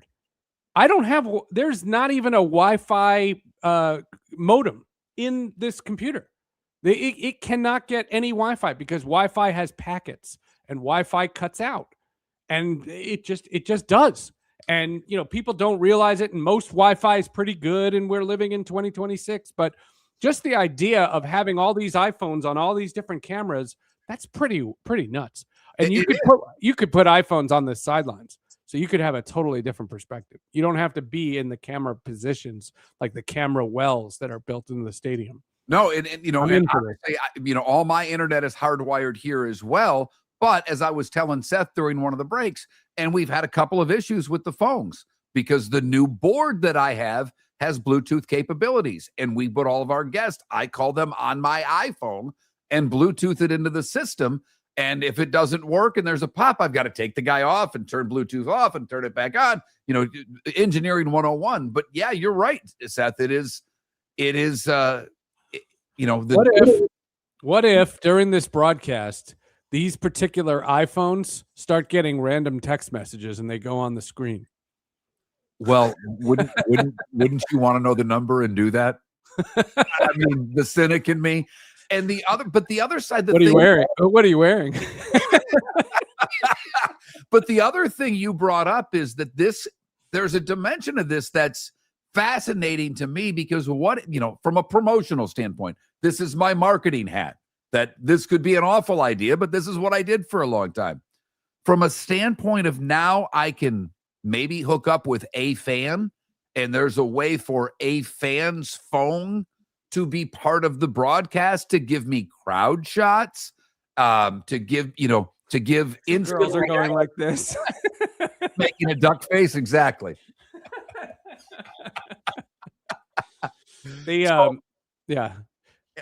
For my master's degree, I had to do this video project, and I did like a mini documentary, and I had to film it, and I had to film the stand-ups, and I used one of those selfie sticks. Right. And I used it, and I was facing, and I had the lake that I walk around. I had it in the background, and I guess during one of the takes, it got windy, and the teacher who I submitted this to says, "Why'd you record this on a boat?" And then I was trying to change up the shot so that there's trees on the other side of the lake. So I flipped the camera and I did it. I took my sport jacket off. I tried to just make it different, just to look different. And I did a very good take. And I didn't realize that there was a garbage can standing right next to me. And I didn't want to do the take again because I didn't think I could get it that good. So there's a garbage can in the middle of my shot. That's iPhone technology. He would have paid someone to get that. Digitally remove the garbage can. Exactly. So I just thought it was interesting of where we're going in this business, and it may look terrible. And I guess after Seth said it's going to eliminate a bunch of jobs, maybe I hope it does look terrible. But tomorrow night, an MLS game being entirely filmed with iPhones. I don't know all the backstories of how they're setting it up. That's what I'm most fascinated by. And I probably, for the first time, will use my Apple TV to not watch a show, but to watch MLS just to see this game. I'll watch that too. Yeah, I'll totally watch that. But the questions that you're getting in the chat room are important, though. How would they show a replay? They're going to have a truck of some kind that all of the iPhones are going to send feeds in just like regular cameras would. And there's still going to be a truck, which means they'll have replay capability and they'll have all kinds of switching capability and all that stuff. It'll still be a master control for the broadcast. It's just the cameras aren't going to be there. Instead, it'll be iPhones. The Pro Hour coming up. We're going to talk a little text. Get the text on that screen. I would laugh so hard. I'm now there are parts of this I want to see. Seth, I've got Seth watching MLS. He's going to have, hopefully it will not conflict with his Syracuse lacrosse team. This is what it's come to for Seth. Well, as long as the game broadcasts are not on the same time, yeah, we're good. Final Four in lacrosse this weekend. There's something for everyone. We've talked a little Rays Yankees today. We've talked some NHL playoffs. Dave McCarthy was great. Broke Seth's heart, letting him know that he thinks it's more likely that the Hughes brothers head to Minnesota and Quinn Hughes does not head to New Jersey. Love that you got that question in. Love it even more that he gave you the answer that you did not want. Just broke Seth's heart. But I thought the point, like I said, I was listening to NHL radio driving to Tampa yesterday, And Carter Hatton was talking about blocking shots in Vegas, which they blocked 17 more shots than Colorado in game one. He goes, a lot of that was puck possession. I get it. He said, but there are, as a goaltender, and he's a former goalie, and he said, look, there are guys that get in lanes, and there are guys that are committed to blocking shots. And Dave McCarthy's like, yeah, getting in lanes doesn't work for Tortorella. He'll sit you. And I thought that, that kind of explains maybe what Vegas needed. And it's not that Cassidy can't coach. He can. Everybody wants him. Whole nother thing there. How about Vegas firing Bruce Cassidy as their coach? Yeah, he's going to get a job in a heartbeat. Well, not in a heartbeat, because Vegas won't give anyone permission to interview him while they're still in the playoffs. I didn't see that. It's very funny. And if you look at the playoffs, though, Colorado's given up a boatload of goals. In that Minnesota series, Minnesota scored a lot. Both teams had terrible goaltending in that series. So just this idea that Colorado is going to suddenly become this defensive stalwart is... Well, with no Makar, obviously that hurts them immensely. And I thought the third goal that Vegas scored was an awful goal let in by Wedgwood. It was a 5-hole goal from the high slot. Former Devils great Scott Wedgwood. Yeah, who the Devils cut, by the way. Right, and now he's the guy for Colorado. So it will be interesting. Miller and Moulton, miss any of the show? MillerandMoulton.com or all the usual suspects to download your podcast. We will talk about the Brendan Sorsby Texas Tech case.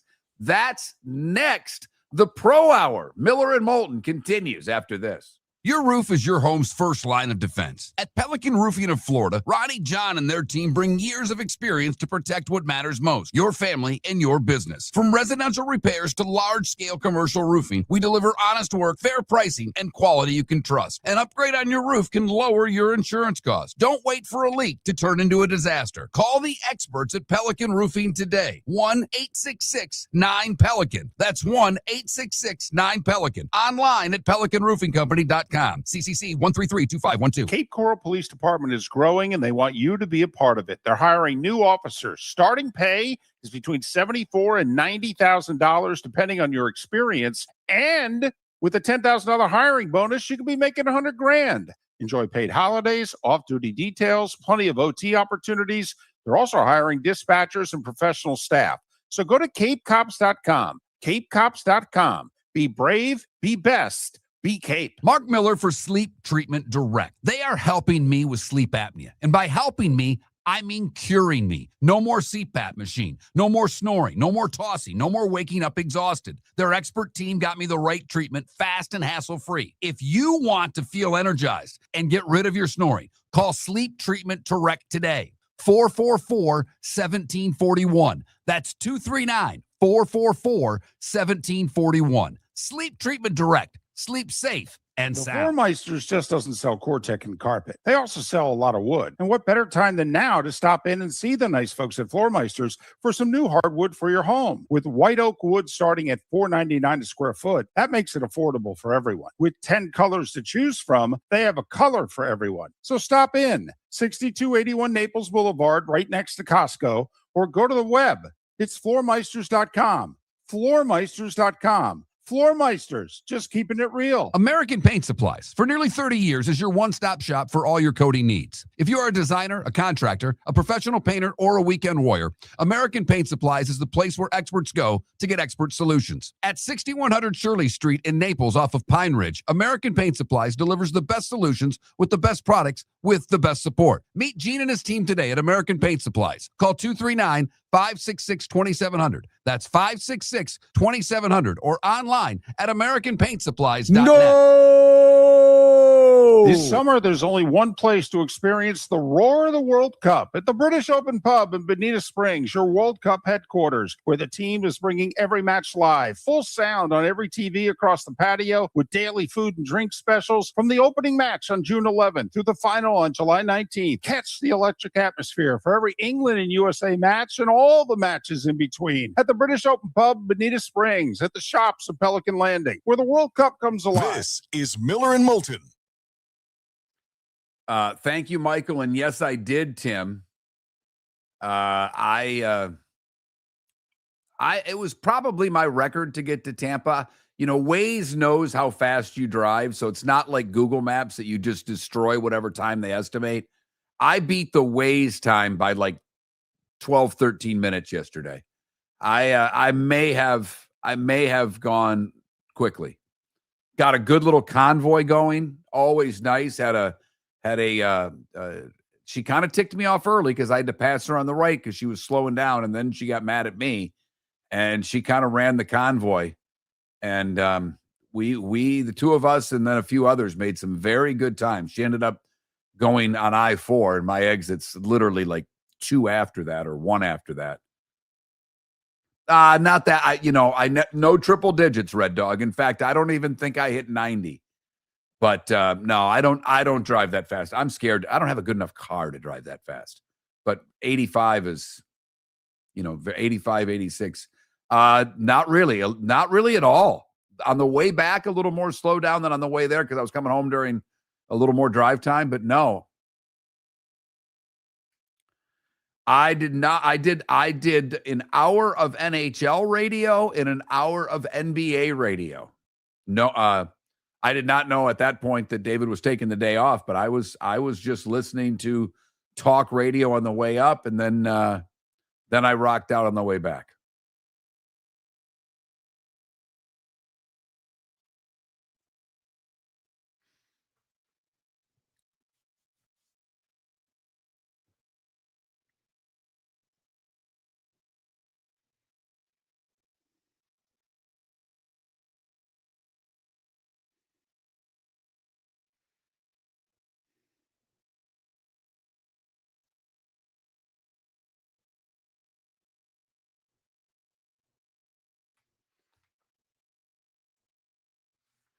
Only saw 2 police officers, and that was very early in the drive.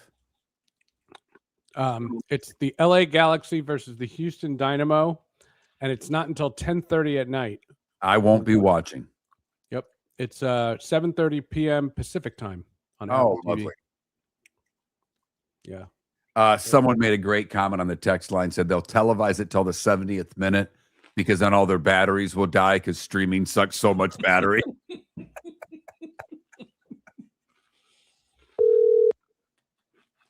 That's funny.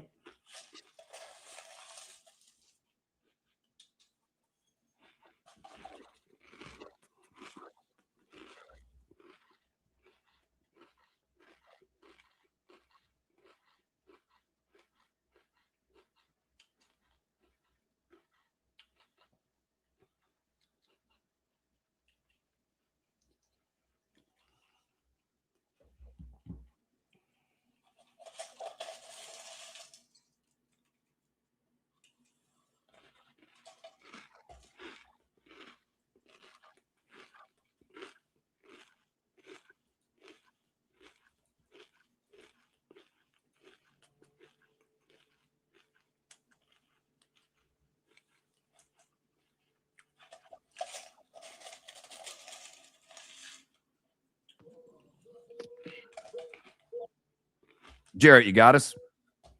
Yes. Okay, just always want to make sure. My new board's Bluetooth, so I get very nervous when I have to bring someone over. Yeah, no, for sure. Yeah, I got you. All right.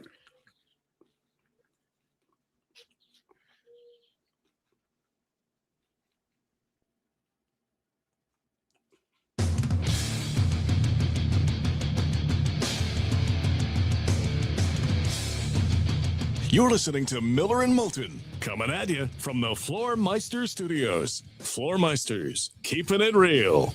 And now, here's Mark Miller and David Moulton. Miller and Moulton. Final hour before a long weekend. Have a safe and wonderful Memorial Day weekend. Take a little time on Memorial Day to remember why you have the day off and thank those who gave everything for us. Jarrett Ramirez joins us now on the American Paint Supplies hotline. American Paint Supplies, your one-stop shop for all your coating needs. Jarrett covers Texas Tech for RedRaidersSports.com. You can follow Jarrett on X at Jarrett, Jarrett D. Ramirez, Ramirez, Jarrett D. Ramirez. Jarrett, Mark, and Seth this morning. How are you? Man, I'm good. I appreciate you going through the spelling because I'm for Jared, or people will go one R or one T. I always got to specify. So I appreciate it. 2 R's, 2 T's. I like it. Jared, this is a story that I am absolutely fascinated with. We've probably done a minimum of 3 segments this week on it because there are so many different angles to attack it from. Brendan Sorsby was playing at Cincinnati, transfers to Texas Tech. Cincinnati's suing him because of NIL. He's at Texas Tech for a hot minute, and then he checks himself into rehab for a gambling addiction problem. Yep. Gambled on football while he was at Indiana on Indiana. That's a no-no. That means he should never play again. But now his lawyers are claiming that the gambling addiction is a mental health issue, and he should be reinstated and eligible immediately. First off, have you been able to, or have you even tried, because we've made a little bit of an effort, to talk to any lawyers who think he has a good case? Because initially everybody thought this is an open and shut case. There's no way he's going to win. But the NCAA loses all the time when they're taken to court. So have you found anyone who is supporting his side? Legally, I really haven't, but we did manage to get our hands on the full lawsuit, or I don't know if it was most of it or whatnot, but that thing is 1,100 pages long, and I don't know how much of that is standard legalese or whatnot, but reading through that document, they make several points, man. They've got, like you said, they've got several different angles that they're kind of approaching it from, and it'll just be interesting to see, how it all shakes out. I haven't talked to anybody, any attorneys or anything like that would tell me one way or the other. But, like I said, you read through that document and they've got so many different ways that they're trying to approach this. And, they make a pretty strong case. Now, of course, it's, everything that he did or that he's admitting to was all against the rules, but it'll just be interesting to see how it all shakes out, just because they've got so many different ways they're trying to approach it.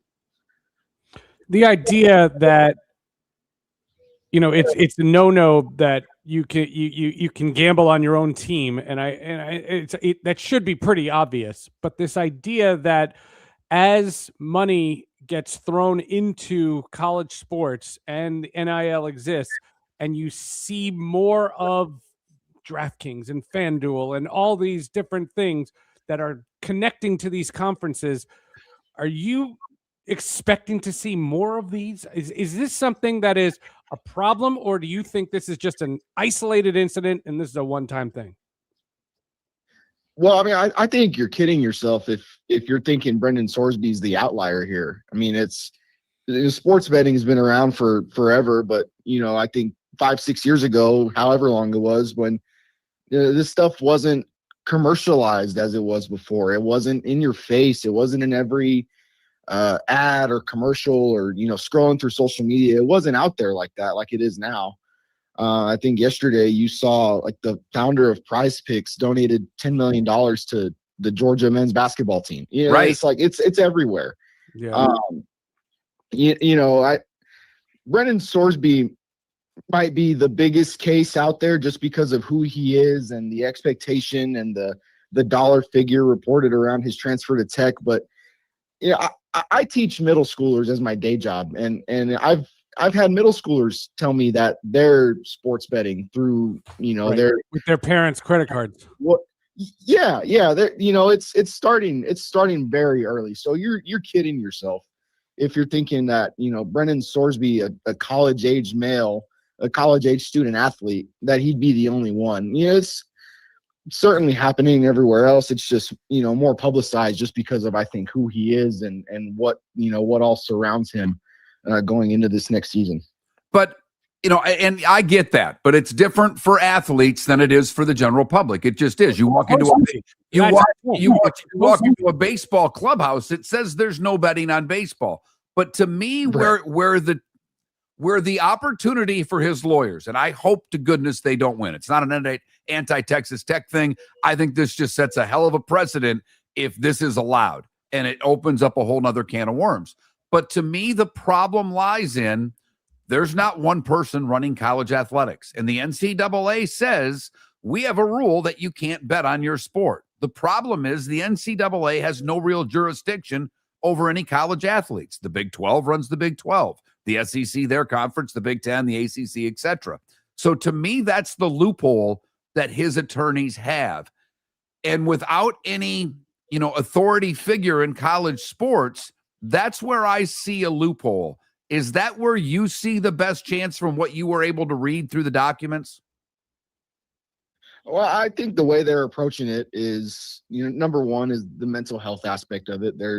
I read through a pretty long letter they got from a gambling counselor, just kind of outlining it's 2 or 3 disorders that he has, and there's like 9 different criteria that he could have met. And I think in order to be diagnosed with those disorders, it was like 4. He needed to qualify for 4, and he qualified for, I think, like 7 of them.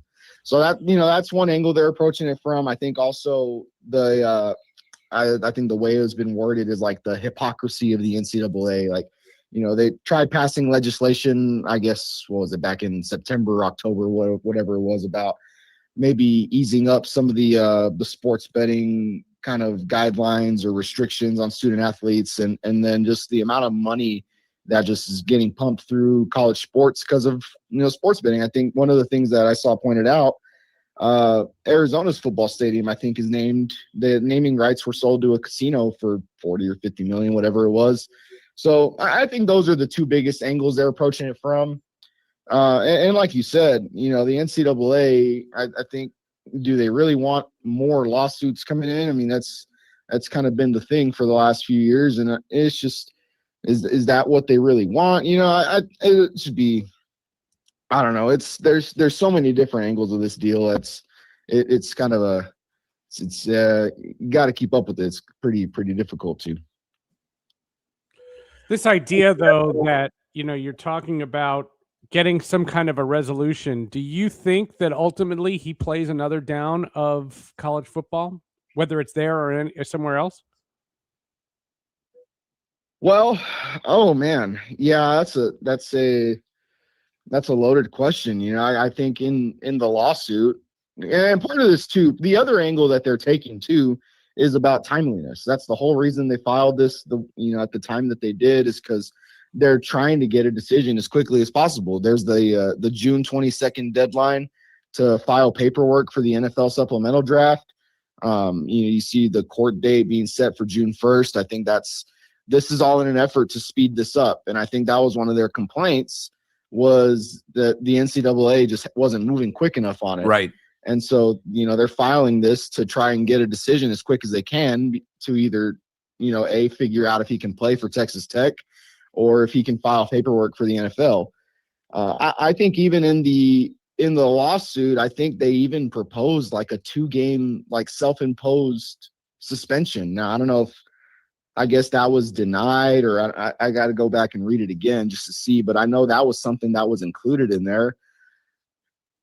If I had to really guess, if he does, I don't think it'd be without some sort of suspension, whether that be 2, 4, 6 games. And now that's opening up an entirely different conversation as far as, what the team looks like in the time that he would miss. But I don't think he plays without some sort of suspension. The one thing about this is, and trust me, I could talk Texas Tech right now after what Sarkisian said yesterday for a while, but I want to stick to this case. Can both be true, Jarrett? Jarrett Ramirez, by the way, covers Texas Tech for RedRaidersports.com. Jarrett, can both be true? One of our listeners sent us a text and just said, both can be true. He can be addicted to gambling, but he can't bet on his own team. Like you can say he's a gambling addict and has a mental health problem, but he still can't play accountability, right? So do you think there's any way that literally both can be true? They can say, yep, he's got a mental health problem, he's a gambling addict, but he can't play college football ever again. Well, that's the rule, is he can't bet on his own team, but then the way the reporting suggests, I think that's what opens up the gray area, and that's open for interpretation. yeah, he's betting on his own team, but he's betting on them to win, and that's where I think you muddy those waters a bit in the eyes of the general public. It's like, well, you betting on your own team, betting on them to win. Is it really that bad? I don't know which way to argue one way or the other, but that's the gray area you open up. That's where you get people thinking, maybe he's got a shot. Who knows? I think it's again, that's the rule, and we know that's the rule, and I think that's a major thing, obviously. But then you get, you open this up for people to think about, and was it really? He's not betting against his team; he's betting for them, and I'm sure you guys saw he wrote in an affidavit that he was betting to feel more connected to the team.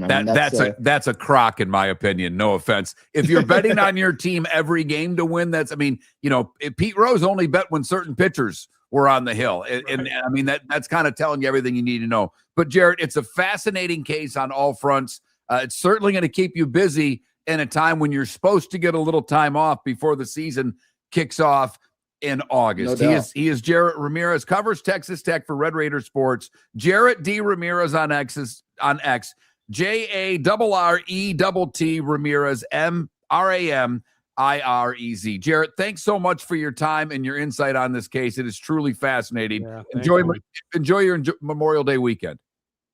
Yeah, you as well. Thank y'all again for having me on, and we'll see how this all plays out June 1st. No doubt. June 1st is the case because he would have to apply by June 22nd if he loses for the NCAA or for the NFL supplemental draft, if they even grant one. Miller and Moulton, Seth Everett filling in during the Pro Hour. Thanks for listening. Your roof is your home's first line of defense. At Pelican Roofing of Florida, Ronnie John and their team bring years of experience to protect what matters most, your family and your business. From residential repairs to large-scale commercial roofing, we deliver honest work, fair pricing, and quality you can trust. An upgrade on your roof can lower your insurance costs. Don't wait for a leak to turn into a disaster. Call the experts at Pelican Roofing today. 1-866-9-PELICAN. That's 1-866-9-PELICAN. Online at PelicanRoofingCompany.com. CCC 1332512. Floor Meisters just doesn't sell Cortec and carpet. They also sell a lot of wood. And what better time than now to stop in and see the nice folks at Floor Meisters for some new hardwood for your home. With white oak wood starting at $4.99 a square foot, that makes it affordable for everyone. With 10 colors to choose from, they have a color for everyone. So stop in, 6281 Naples Boulevard, right next to Costco, or go to the web. It's floormeisters.com. Floormeisters.com. Floor Meisters, just keeping it real. American Paint Supplies, for nearly 30 years, is your one-stop shop for all your coating needs. If you are a designer, a contractor, a professional painter, or a weekend warrior, American Paint Supplies is the place where experts go to get expert solutions. At 6100 Shirley Street in Naples off of Pine Ridge, American Paint Supplies delivers the best solutions with the best products with the best support. Meet Gene and his team today at American Paint Supplies. Call 239-566-2700. That's 566-2700 or online at AmericanPaintSupplies.net. Mark Miller for Sleep Treatment Direct. They are helping me with sleep apnea. And by helping me, I mean curing me. No more CPAP machine. No more snoring. No more tossing. No more waking up exhausted. Their expert team got me the right treatment, fast and hassle-free. If you want to feel energized and get rid of your snoring, call Sleep Treatment Direct today. 444-1741. That's 239-444-1741. Sleep Treatment Direct. Sleep safe and sound. This is Miller and Moulton. What Big OC said there, if you haven't already. Thanks, Big OC. So, and I didn't even have a chance to get to it, Seth, but I'm sure because I know David kind of said be aware of it. The original judge was at Texas, had two. Yeah, I saw that. He recused himself. Yeah, I don't know. Are you like an honest judge there, or are you afraid your buddies are all going to hate you if you rule the way you're supposed to? I don't know if it's a cop out or if it's an honest judge. Right. What does this come to? That was the debate. Well, he had to recuse himself. Ole Miss had a quarterback that they tried to get another year of eligibility. They got a judge in Mississippi to say, okay. I mean, it's a joke. It's a corrupt joke. Oh yeah. My so my hot neighbor, she her biggest thing, she hates all the ads for DraftKings and FanDuel, and she says I don't want to hear about any gambling scandals. This is her thing. This is not my argument, but she says when these leagues go in bed with these companies, and you can't complain about scandals. No, she's right. And then, and obviously, I mean, trust me, we are on our own because Florida only gave the rights to Hard Rock. I mean, it went one court away from the Supreme Court. The Supreme Court did not end up hearing it. And we had lawyers on our show that are like, this is going to the Supreme. Like, I ended up knowing more about the Indians Gaming Regulation Act than I ever thought in my life. I didn't even know what that was. And I remember we had an attorney on. I go, well, according to IGRA, and the guy's like, you actually read IGRA? I'm like, yeah, I kind of have to for this. He's like, well, he goes, that one shocked me. I didn't expect you to know that. But I mean, it basically all precedent every time that act had gone up all over the country, the tribe, basically, because they argued that because the servers are on tribal land that they can get away with me betting on my phone, and it had lost every time everywhere. And somehow this one won, and they got their monopoly. And, it sucks for the gambler because the more choices are, you can find where you get the best odds. You can get all those little deals, whatever the case may be, but we don't have that. Did I ever tell you when New Jersey had legalized gambling, but New York didn't? Right. They were just driving across the whatever, no, right? You were going, well, then you'd have to pay tolls. If you go on the train, they don't check tickets at Secaucus because you have to pay to get out. So what they would do is they would literally hop on the train, go across the river, get out on the track, go on their phones, go place bets, and then get back on the opposite direction and go right back. That's hilarious. And we saw it multiple times. Like that happened a lot back in the, back before New York legalized it.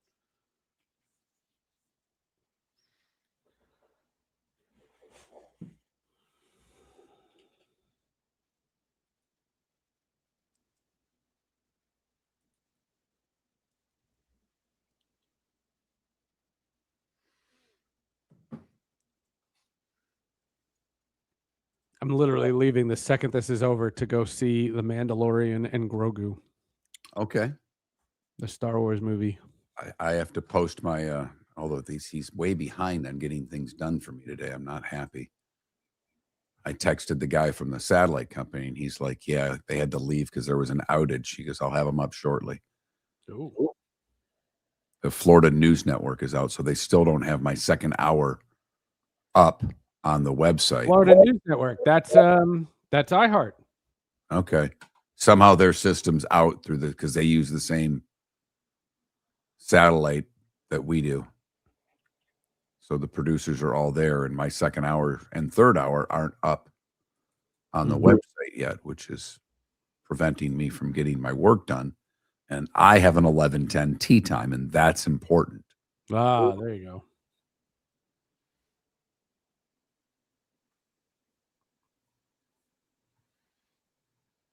This is the way.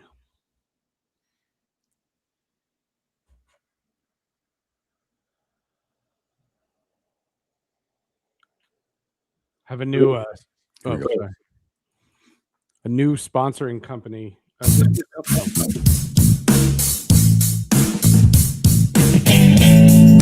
Welcome back to Miller and Moulton. Text the guys what's in your mind at 21,000. That's 21000. And now, here's David Moulton. Miller and Moulton, millerandmoulton.com. Load management for David today.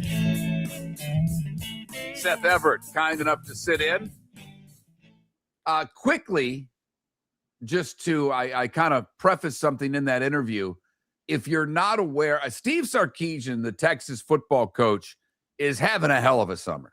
I mean, he is taking shots at, he buried Ole Miss a couple of weeks ago.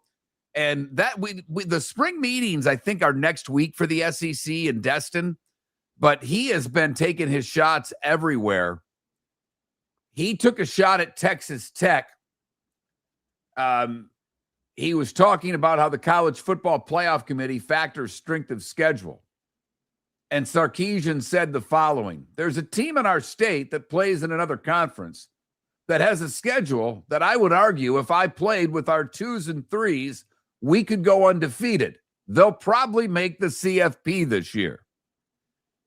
That school obviously is Texas Tech. And since Sarkisian's never gone undefeated anywhere as a head coach, Texas Tech fans were quick to point that out to him. In fact, said, schedule us. We're ready.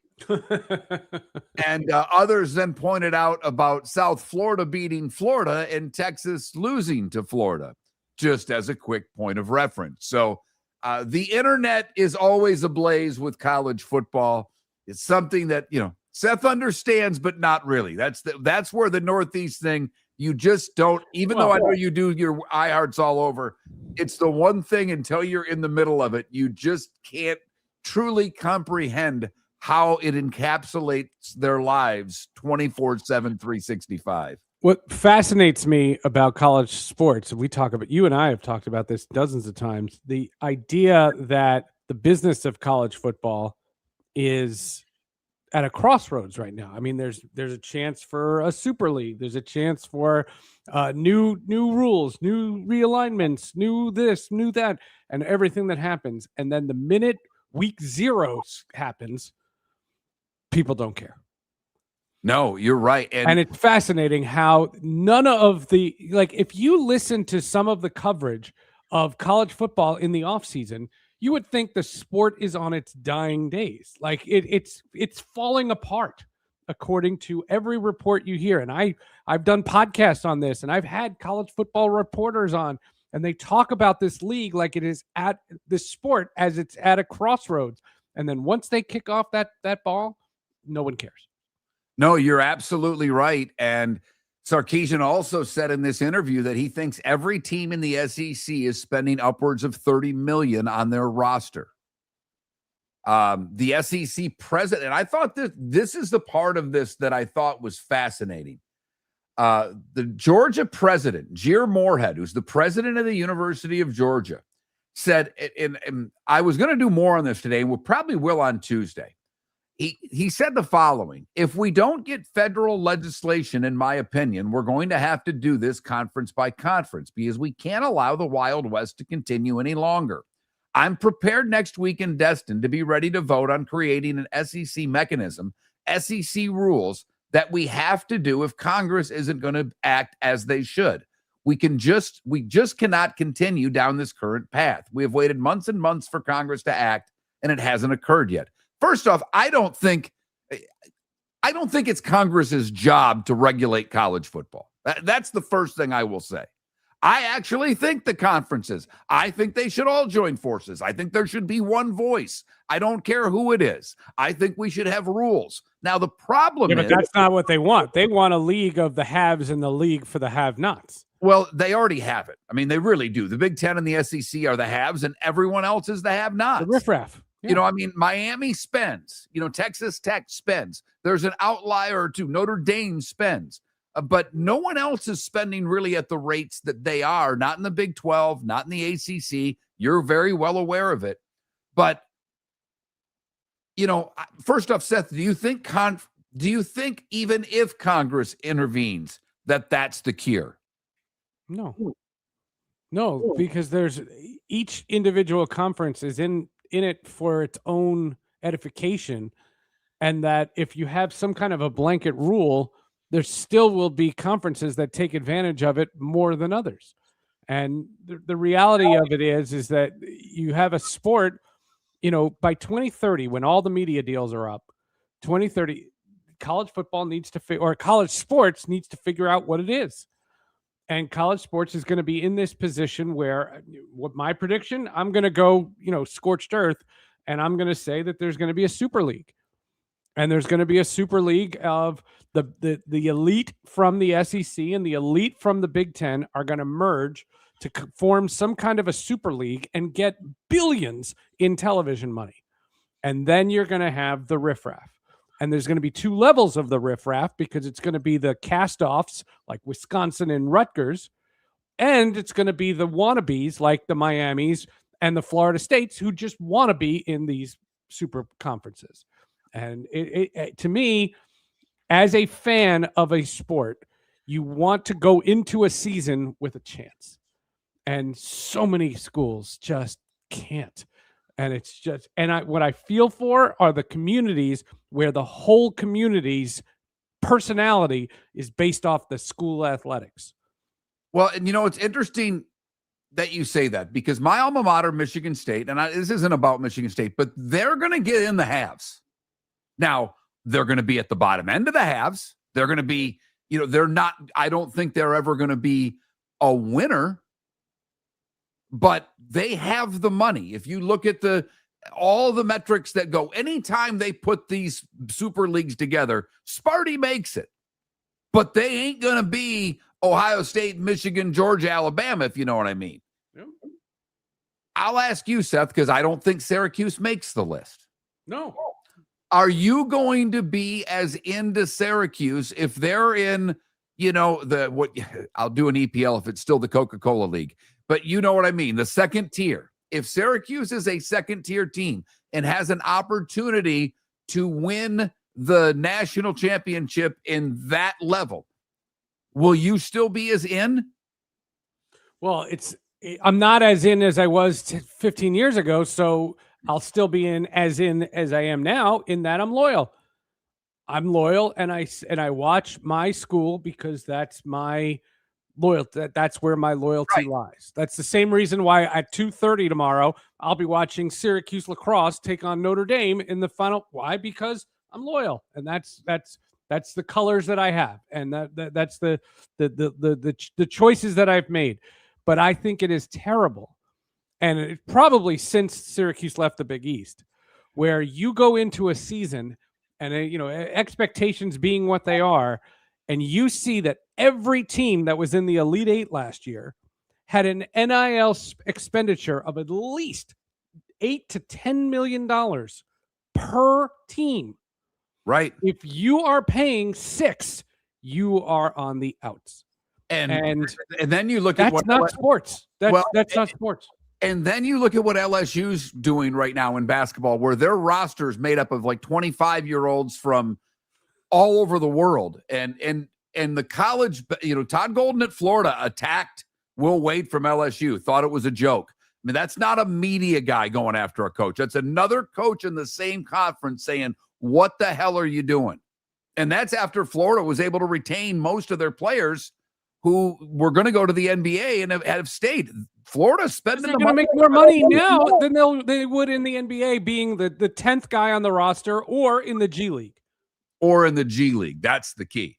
Because if you're not a first-round pick where the money's guaranteed, I don't see why you don't come back to college. Right. Look at all these athletes that come in. They have these great college careers, and there's no chance of them being great pros, and all they want to do is stay. And so many of them manipulated that at fifth year to do whatever they could to stay in eligibility, and they're still trying to beat the system. But that Super League is coming. I agree. I think it's next decade. I thought it right. When the TV deals expire. And Petitti's going to be in charge of it, the Big Ten commissioner. My old pal. He ran a network. He knows the money that's there, and he'll get them to go for the money. The good, the bad, and the ugly. Today was the day when, and what's on tap next. American Paint Supplies, for nearly 30 years, is your one-stop shop for all your coating needs. If you are a designer, a contractor, a professional painter, or a weekend warrior, American Paint Supplies is the place where experts go to get expert solutions. At 6100 Shirley Street in Naples off of Pine Ridge, American Paint Supplies delivers the best solutions with the best products with the best support. Meet Gene and his team today at American Paint Supplies. Call 239-566-2700. That's 566-2700 or online at AmericanPaintSupplies.net. Cape Coral Police Department is growing, and they want you to be a part of it. They're hiring new officers. Starting pay is between $74,000 and $90,000, depending on your experience. And with a $10,000 hiring bonus, you could be making $100,000. Enjoy paid holidays, off-duty details, plenty of OT opportunities. They're also hiring dispatchers and professional staff. So go to capecops.com. Capecops.com. Be brave, be best, be Cape. Your roof is your home's first line of defense. At Pelican Roofing of Florida, Ronnie John and their team bring years of experience to protect what matters most, your family and your business. From residential repairs to large-scale commercial roofing, we deliver honest work, fair pricing, and quality you can trust. An upgrade on your roof can lower your insurance costs. Don't wait for a leak to turn into a disaster. Call the experts at Pelican Roofing today. 1-866-9-PELICAN. That's 1-866-9-PELICAN. Online at PelicanRoofingCompany.com. CCC 1332512. Floor Meisters just doesn't sell Cortec and carpet. They also sell a lot of wood. And what better time than now to stop in and see the nice folks at Floor Meisters for some new hardwood for your home. With white oak wood starting at $4.99 a square foot, that makes it affordable for everyone. With 10 colors to choose from, they have a color for everyone. So stop in. 6281 Naples Boulevard, right next to Costco, or go to the web. It's floormeisters.com. Floormeisters.com. Floor Meisters, just keeping it real. This is Miller and Moulton.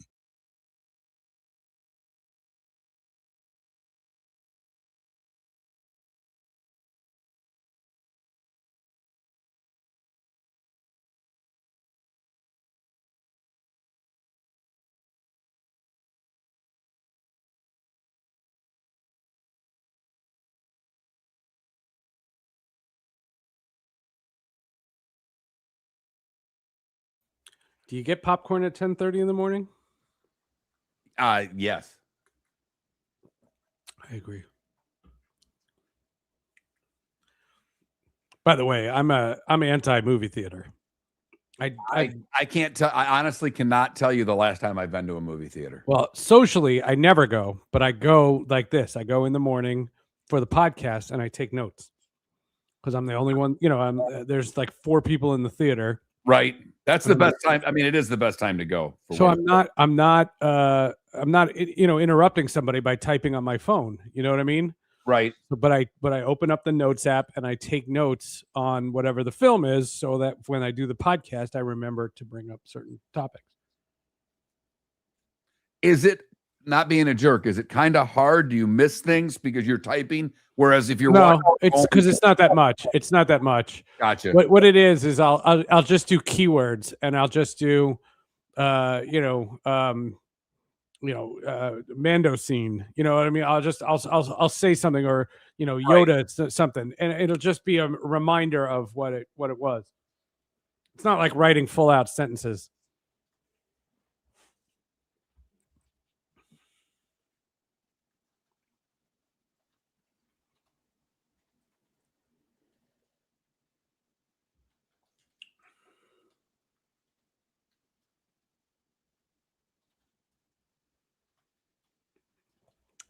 There's a story in the Wall Street Journal. The Rays have the best record in baseball, yet they still can't figure out their stadium situation.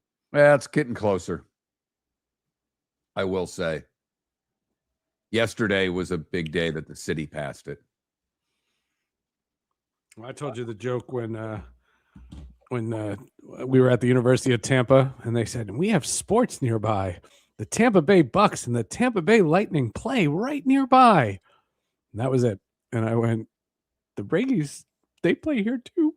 Yeah, but honestly, I will say, I always understood the Tampa St. Pete thing. No, I get it. I know. I mean, but then most of the people live north of the city. That's where the suburbs are, if you will. Right. Just to get to downtown, and I did it not even in rush hour. I did it, going to dinner. Seth, it was still traffic just to get to downtown. From downtown, you're another 40 minutes. I mean, it's an hour plus drive from like where I was staying, which is not that far north of the city. Yep. It's every bit of an hour to get to the Trop. And it's a very young, I mean, as you know, I was amazed, all the good looking men and women, when I'm downtown at restaurants, it's like sitting outside watching all these beautiful young people walk by. I'm going, they're the ones that can say at 6:30, let's go. You want to go to the baseball game? Yeah, let's go to the baseball game. Well, yeah. They can't make it. They can't now. If it's just up the road, that's really, it changes the dynamic completely. Yes, Michael, crib notes, just like college. Yes. come on, guys. You got to get these things posted. I got work to do. This is driving me nuts.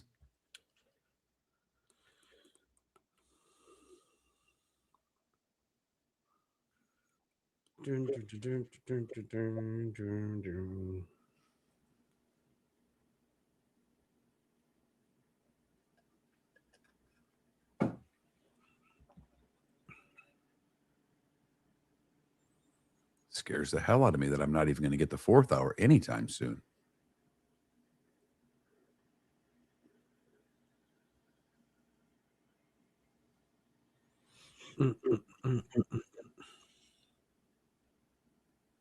Oh, yeah, I-4, but I mean, and 275 is a mess right at I-4. It's just both ways. It's a mess.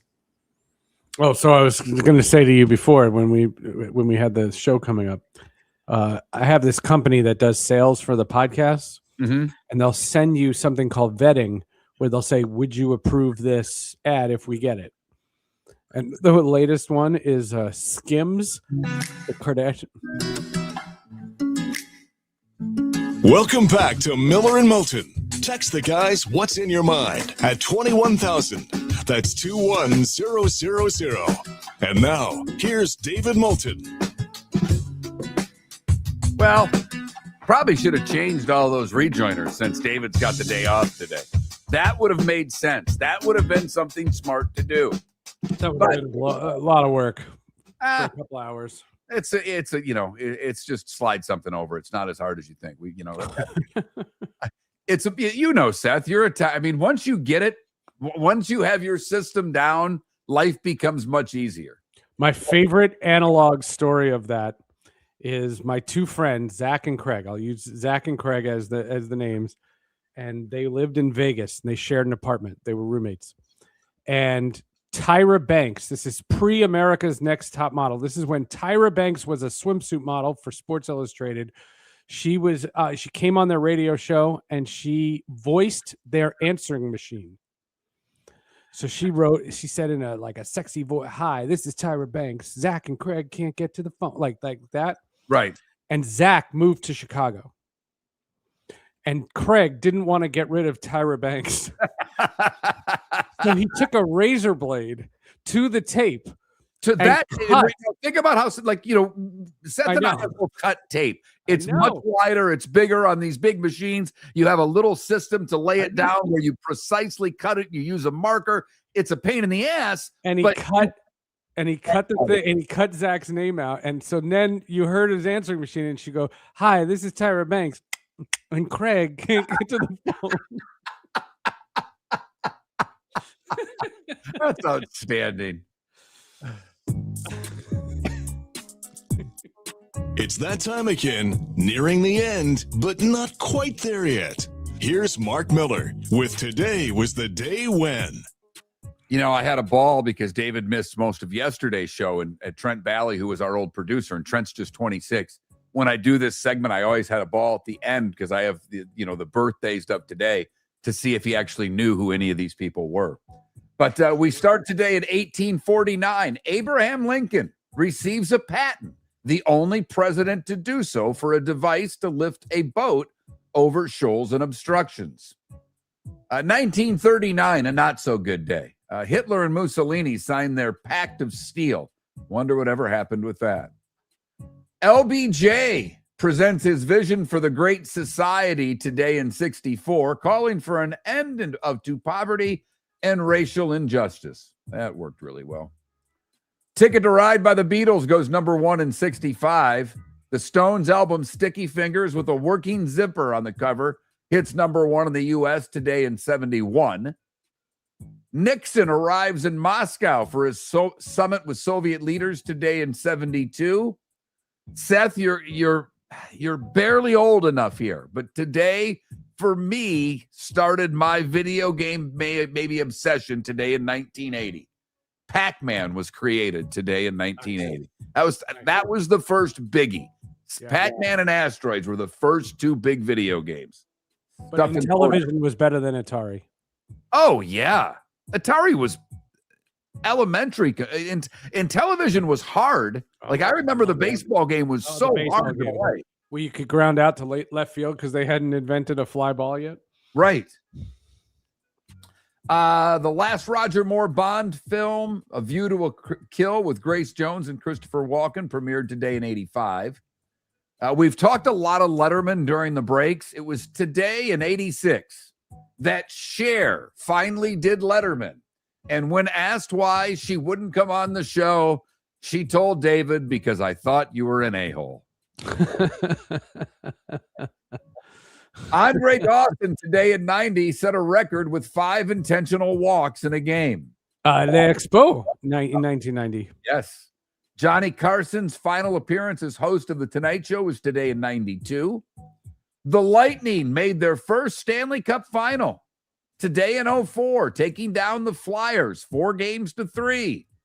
One of the many reasons why the Lightning and Flyers, that was the Lightning's first rival.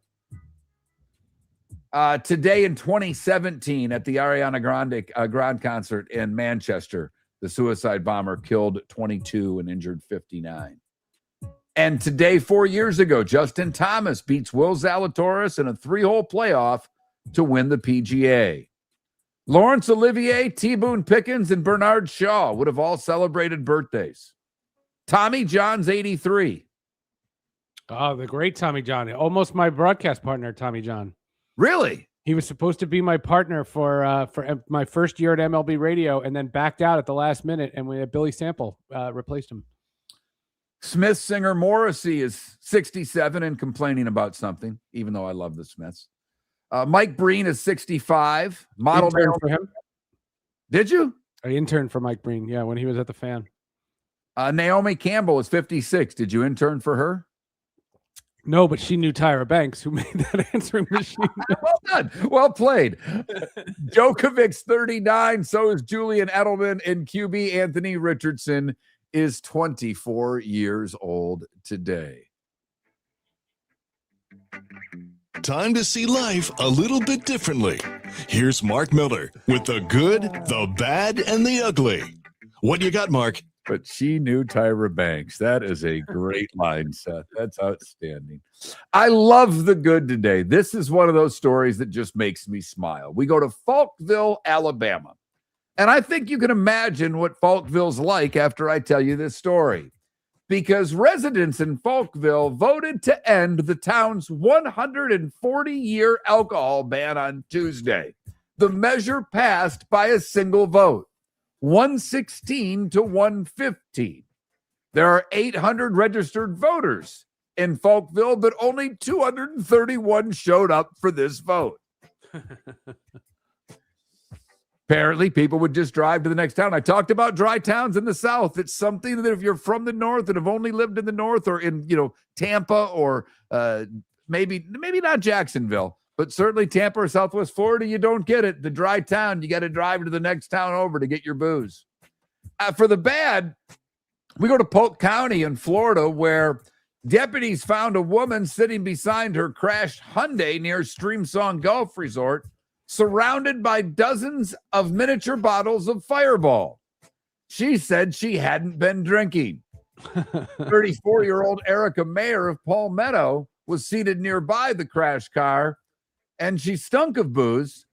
There was still an unopened 10-pack of 50-milliliter Fireball cinnamon whiskey, but there were 21 open bottles next to her.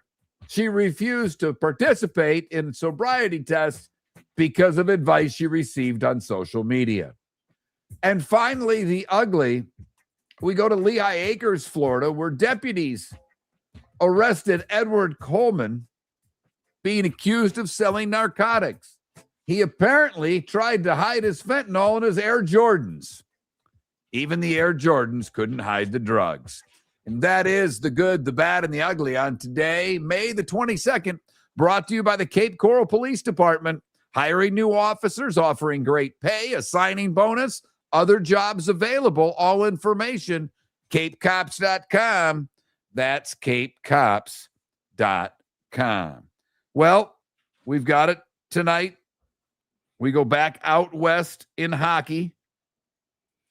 The Avalanche hosting Las Vegas.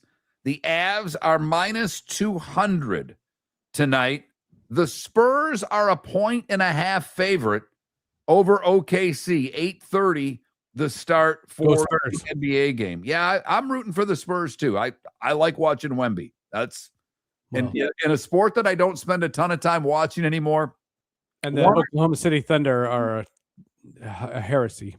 Oh, that's right. That's the Seattle Supersonics, the defending NBA champions. Never let it go.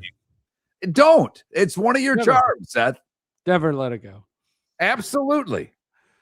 Rays start a series with the Yankees in the Bronx. Martinez on the bump for Tampa Bay. Garrett Cole, we talked about it earlier, his first start. They're bringing him back early, mainly for this series. I mean, they say he's done all the rehab possible. I think if they were playing the Marlins, I don't think Garrett Cole would start tonight. I don't. I think they'd wait another week. But I think the importance of this series, you want to get him out there. If you're almost guaranteed a playoff spot, how do you risk bringing Garrett Cole a week early for a series that is going to be inconsequential? I think that doesn't make sense. You're probably right, but I do think they want to win the division more than be a wild card team. The Marlins are hosting the Mets. Other series of note this weekend, Guardians and Phillies. That's a good interleague series. Cleveland leading their division by a bunch. They're going to make the playoffs, but the Phillies seem to have it going on. The Reds, my guy. The Reds and the Cardinals. The Cardinals, Seth's other favorite team in baseball. I will say, Seth, because you were the first person to really point this out to both David and I, that Cardinal fan and Red Sox fan are obnoxious as anyway. are no different. But the Cardinal fan got ticked off because their club wasn't spending money and they quit showing up. Yep. And I at least give the fan credit because it's the only way you can voice your opinion anymore, Seth. If you call talk radio and bash the owner and you're still putting 30,000 in every night, who gives a damn? 100%. 100%. By the way, I know you've seen it. They did it last week with all the fans, I think, in the left field bleachers, taking the tarps off, the shirts off, and waving their shirts off, and the manager said he likes it. Loved it. And then the Rays have now done it in back-to-back games. This whole thing started last year in college football. Go for it. Right. I wouldn't do it. You're never going to be doing it, but you're 100%. Right. Yep. Let's see. I'm trying to look. Dodgers and Brewers, that's a really good series. That Mizorowski last night, first 3 pitches all over 103 and then struck the guy out with like a 95-mile-an-hour slider. I mean, come on. Ridiculous. Athletics and Padres, that's probably the only other series to note. I haven't asked you, Seth, and I know you're not into baseball the way you once were. You don't have to always say that. No, you're not. So I know you're not watching. But the ABS, I've got a buddy who's a Red season ticket holder. I love it on TV. While it's not the tennis, everybody in unison clapping while they make the call, he says, and I don't know if you've been to a game since, I don't think you've been to a game since. No, not the 24 World Series. The last Garrett Cole game was the last time I was at a game. But I'm curious when you go, because at some point you're going to go to a game, whether it's this year, during the season, or during the playoffs. If I'm kidnapped. I want your experience on the ABS because 1, you're right, it's fast, but 2, the fans are into it. It's enhancing the game for the fans. So that means it's working to me. The technology is working, and I give it to baseball. One of the things I've always said about baseball is they were always ahead of the curve when it came to technology. MLB.com was before NBA, NFL, or NHL.com. They created podcasts 2 years before the word podcast ever existed. Baseball was very ahead of its time. So the question about ABS was, would the technology work? And it does. Good, great. And now I'm curious, would you if you were a manager, would you would you tell certain batters you can't challenge ever? Because the hitters are the worst at this. The pitchers are the catchers are the best. I would have to ask that. I would want to know if that exists. I know who to ask, and that would be something I would have to ask. They already have it out there. I mean, they have the percentages of success by hitter, pitcher, and catcher. The catchers are doing it at basically like a 75% correct rate. I would trust my catcher at all times. I wouldn't trust my pitcher as much because of their follow through. You don't know where the hell by the time the guy finishes 3 feet left of the mound, does he even know if it's a strike? Right. So, how would you know? How would you know to challenge it? Yeah. Right. Like I would trust my catcher always, but I'm guessing if I'm a manager, there's certain hitters that I'm saying, yeah, you're not allowed to challenge. I don't know what to tell you. No, and if you look at other sports, the other sports that use replay technology, they don't do it well. I mean, in soccer, the VAR is one of the most controversial things. I mean, because it's all objective, and it doesn't work. So, like, give baseball credit where they deserve it, which is the technology seems to work. Well, and you're right, and I know you haven't always been a fan of Manfred, but at the same time, he's a corrupt. He's an idiot. Well, I will say the changes he's made in baseball have all worked for them. I mean, he's got a good batting average when it comes. I know you don't like more playoff teams, but I think I don't like more playoff teams. I don't like the extra inning thing. I don't like the extra inning thing. I hate. Not even that I don't like. I hate it. I'd rather see him call it a tie after 9 innings than put basically a ghost runner on second. I mean, what's next? Opposite field out. Anything that you wouldn't do in your playoffs, and I say this about hockey too. Anything that you wouldn't do in your playoffs because the playoff games have more weight than your regular season is not a good rule. Yeah, I had no problems with ties in hockey after a 5-minute overtime. I had no problem with that. I like the 3-on-3. I do like the 3-on-3, but they don't use 3-on-3 in playoffs. Seth, enjoy your movie this morning. This is the way. Grogu. That's my guy. And have you decided popcorn, yes or no? Oh, I'm going to go popcorn. Who am I kidding? I had Frosted Flakes for breakfast. Breakfast of Champions, Frosted Flakes, followed up with popcorn. Seth, thanks for doing this, man. We needed you in a pinch. Really have a great holiday weekend. I'll see you guys on Wednesday. Absolutely. For everybody else, enjoy your Memorial Day weekend. As we've said often, take a moment to understand why you have the day off. Miller and Moulton. The Floor Meisters just doesn't sell Core-Tech and carpet. They also sell a lot of wood. And what better time than now to stop in and see the nice folks at Floor Meisters for some new hardwood for your home. With white oak wood starting at $4.99 a square foot, that makes it affordable for everyone. With 10 colors to choose from, they have a color for everyone. So stop in, 6281 Naples Boulevard, right next to Costco, or go to the web. It's floormeisters.com.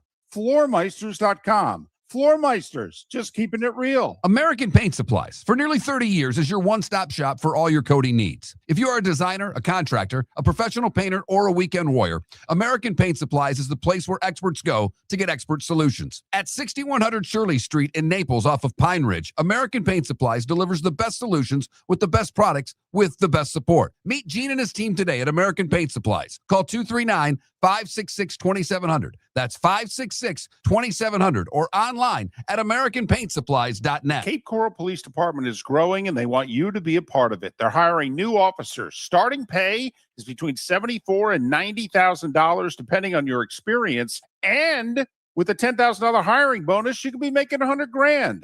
Enjoy paid holidays, off-duty details, plenty of OT opportunities. They're also hiring dispatchers and professional staff.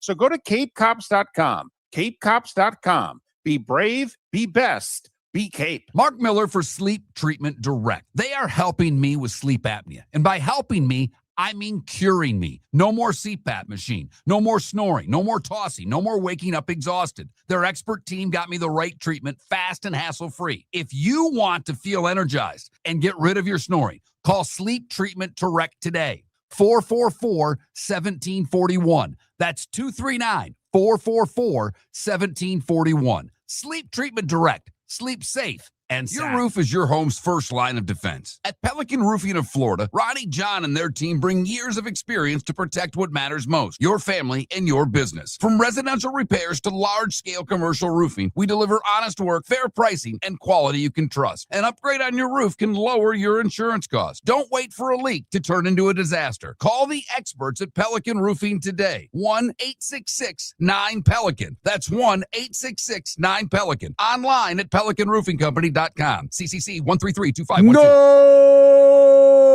This summer, there's only one place to experience the roar of the World Cup at the British Open Pub in Bonita Springs, your World Cup headquarters, where the team is bringing every match live, full sound on every TV across the patio with daily food and drink specials from the opening match on June 11th through the final on July 19th. Catch the electric atmosphere